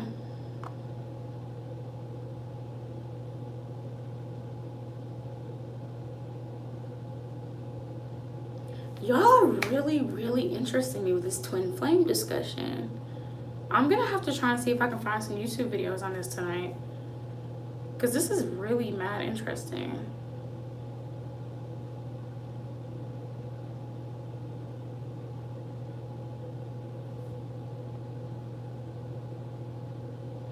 Yeah, a lot of us do need to pay homage to our ancestors without asking for things, including me, even me, because my ancestors have been what I've noticed, you guys, honestly, and this is why I say, like, I'm not really into the whole, like, this super cutthroat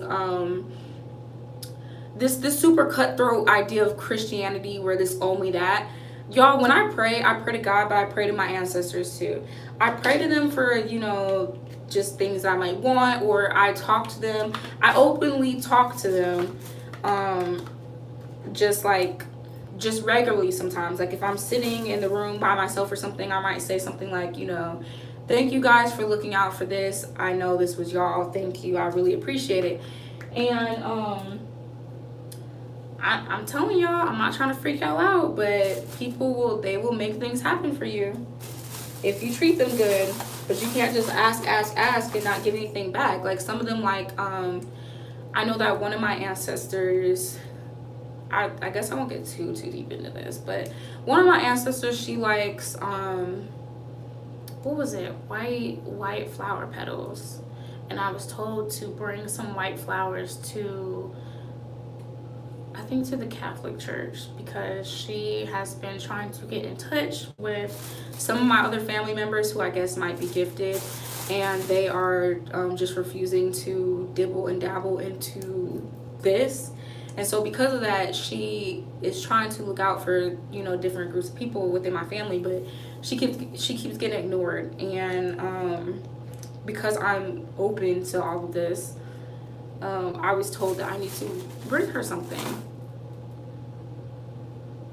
Actually, it's so crazy the way that I got mine. Like, I wasn't looking for a medium. I don't have anybody who's passed away that I would be wanting to get in contact with, you know, that I was particularly close with. I actually just happened to come across, my friend got a reading done, and she told me about it, and she told me just how much it kind of, like, provided her with so much clarity.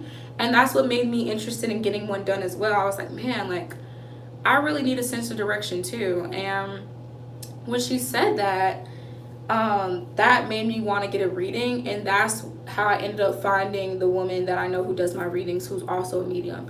So I've never used her for the medium aspect of things. I mean, I guess you could say maybe, because when you're talking to your ancestors and stuff like that, like, yeah, but my intention was never to, like, speak to the deceased. When when I was having these conversations with her, my intentions were never to speak to the deceased. It was more so I just wanted clarity with like what to do with my life, where I was going, what decisions I needed to make, or what decisions that I've already made that were right or wrong or anything like that.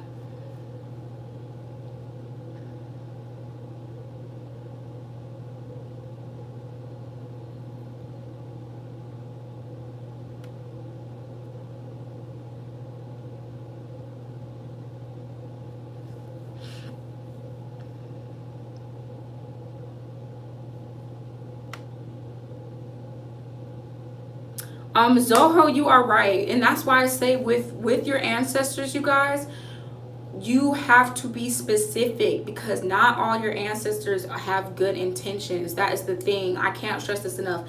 Not all your ancestors have good intentions, and that's why I said you have to be very specific.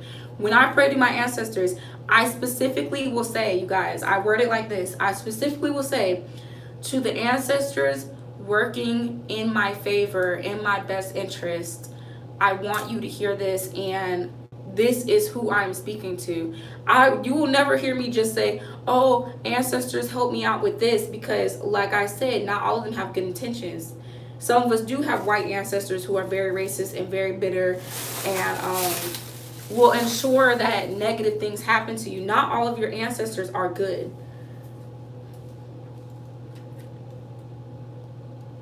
Yeah, cane sugar Creole, literally. I asked to speak to the ones that are coming to me out of love only. I do not want to talk to none of the hateful ones. I don't be wanting to talk to none of the ones that would do anything malicious or bad to me. I specifically, you need to make sure you are specifically asking to speak to the ones that are here out of love and have your best interest at heart. I am going to save this live, you guys. I'm going to save this live probably for about a day or two. And what I've noticed when it comes to, yeah, you could be speaking to it. Like, if you don't, you really have to be specific when it comes to the spiritual world, you guys, like for real. Because when you speak out, you could be speaking out to anything and anybody. So you need to be very specific. Yeah, literally, trouble in life and trouble in death, you guys. You have to be very specific. Another thing, what was the other thing I was going to touch on when it comes to this concept? People are kind of getting me off track. Oh, okay, so somebody said, how do you know like which mediums are legit and which ones aren't? What I've noticed, and this is just personally with me, I've noticed that a lot of the time when I come across, thank you for sharing. Oh, thank you so much. What I've noticed is that a lot of the mediums that I have, or okay, so when I come across people who are like actually like spiritual and have gifts and can access that other realm, or beyond the living and stuff like that, a lot of the time, and this is not to say that anybody who is not one of these groups of people can't, but I just trust people more when they are African, because I've noticed a lot of African religion, they are very in touch with their ancestors, and they're just very in touch. So I trust them a lot more. And then also people who are Creole. I don't know what it is about Creole people, but I don't know. It's like something like they just be like, a lot of them, honestly, Africans, Creole, and Jamaican people, any type of Trinidadian, West Indian people, African people, and Creole people. I don't know what it is in the bloodline or what, but I've just noticed they are very spiritually in tune. Like when I say spiritually in tune, I mean like to the point. Haitian people too. Spiritually in tune to the point where a lot of them, they will see things in their dreams, and the things that they see in their dreams come true. I had a best friend like that who she dreamt anything that she dreamt about, things would come how would I explain? Things would present themselves in her dreams, and then they would play out in real life. So she literally could see what was coming. She had a dream, like I remember there was one time she was having dreams about snakes, and which were a symbol of betrayal. And right after that happened, she had a dream about her child, the gender of her child, and as soon as she told me, because literally, like, her and her mom both do this. They can dream about something and they see things that are coming in their dreams. And I trusted her so much because she was never wrong. And it was to the point where when she told me, she said, when she told me she was pregnant, and then she told me, a little girl keeps coming to visit me in my dreams. I said, yeah, girl, you're having a girl. There's no questions, no ands, ifs, or buts. I knew she was having a girl wholeheartedly. As soon as she told me that, I knew she was having a girl. She had a girl. Her mom was able to see somebody in the family was going to pass away. She saw all the clothing that person was wearing. She didn't see the person's face, but she knew that somebody was about to pass away. She saw the clothing, and when that person passed away, they were wearing exactly that.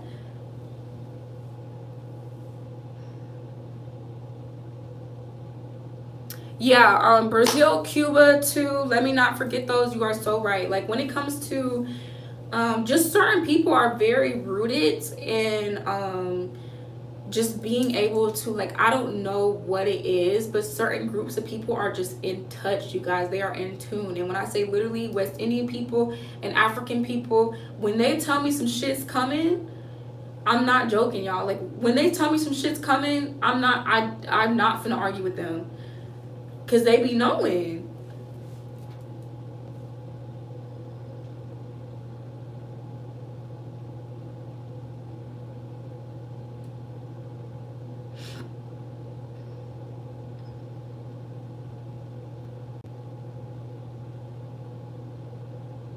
Zoho, I feel like you are so right. It says it's those African traditional religions being passed on.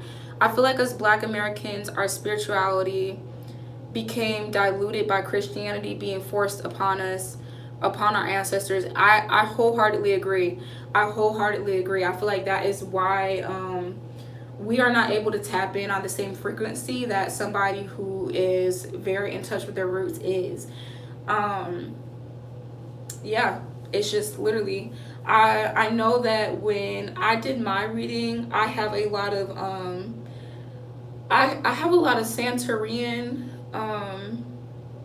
ancestors, like spirits and ancestors that hang around me. And so I feel like if I grew up and there was like I don't know, like if I would have grown up more in touch with things, then maybe, I don't know, maybe I would have been gifted too if my parents were raised on that or whatever. But or no, actually my medium, she told me everybody is gifted. Whether everybody is able to tap into it, that's another thing, but everybody is gifted.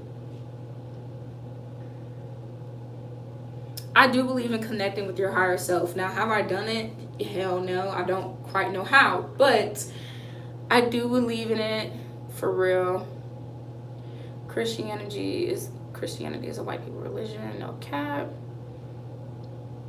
Definitely agree. I used to dream about my transformation and shadow self. Honestly, the voodoo does not scare me, and I don't feel like voodoo is like evil. Now, there is evil voodoo, don't get me wrong, but I don't feel like as a whole it's just evil.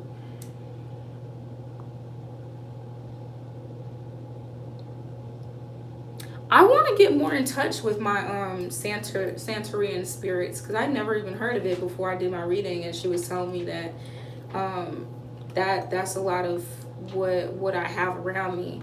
So I never even knew about that group of people, so I really want to learn more.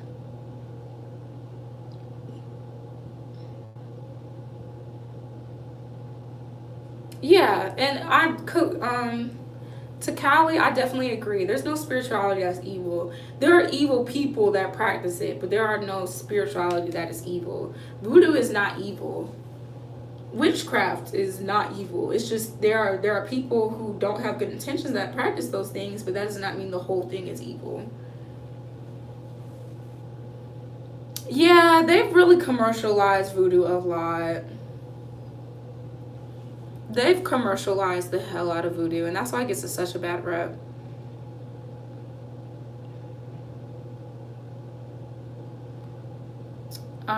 But yes, you guys, I'm about to end this live. We've been on here for a minute. I hope this was really interesting for you guys.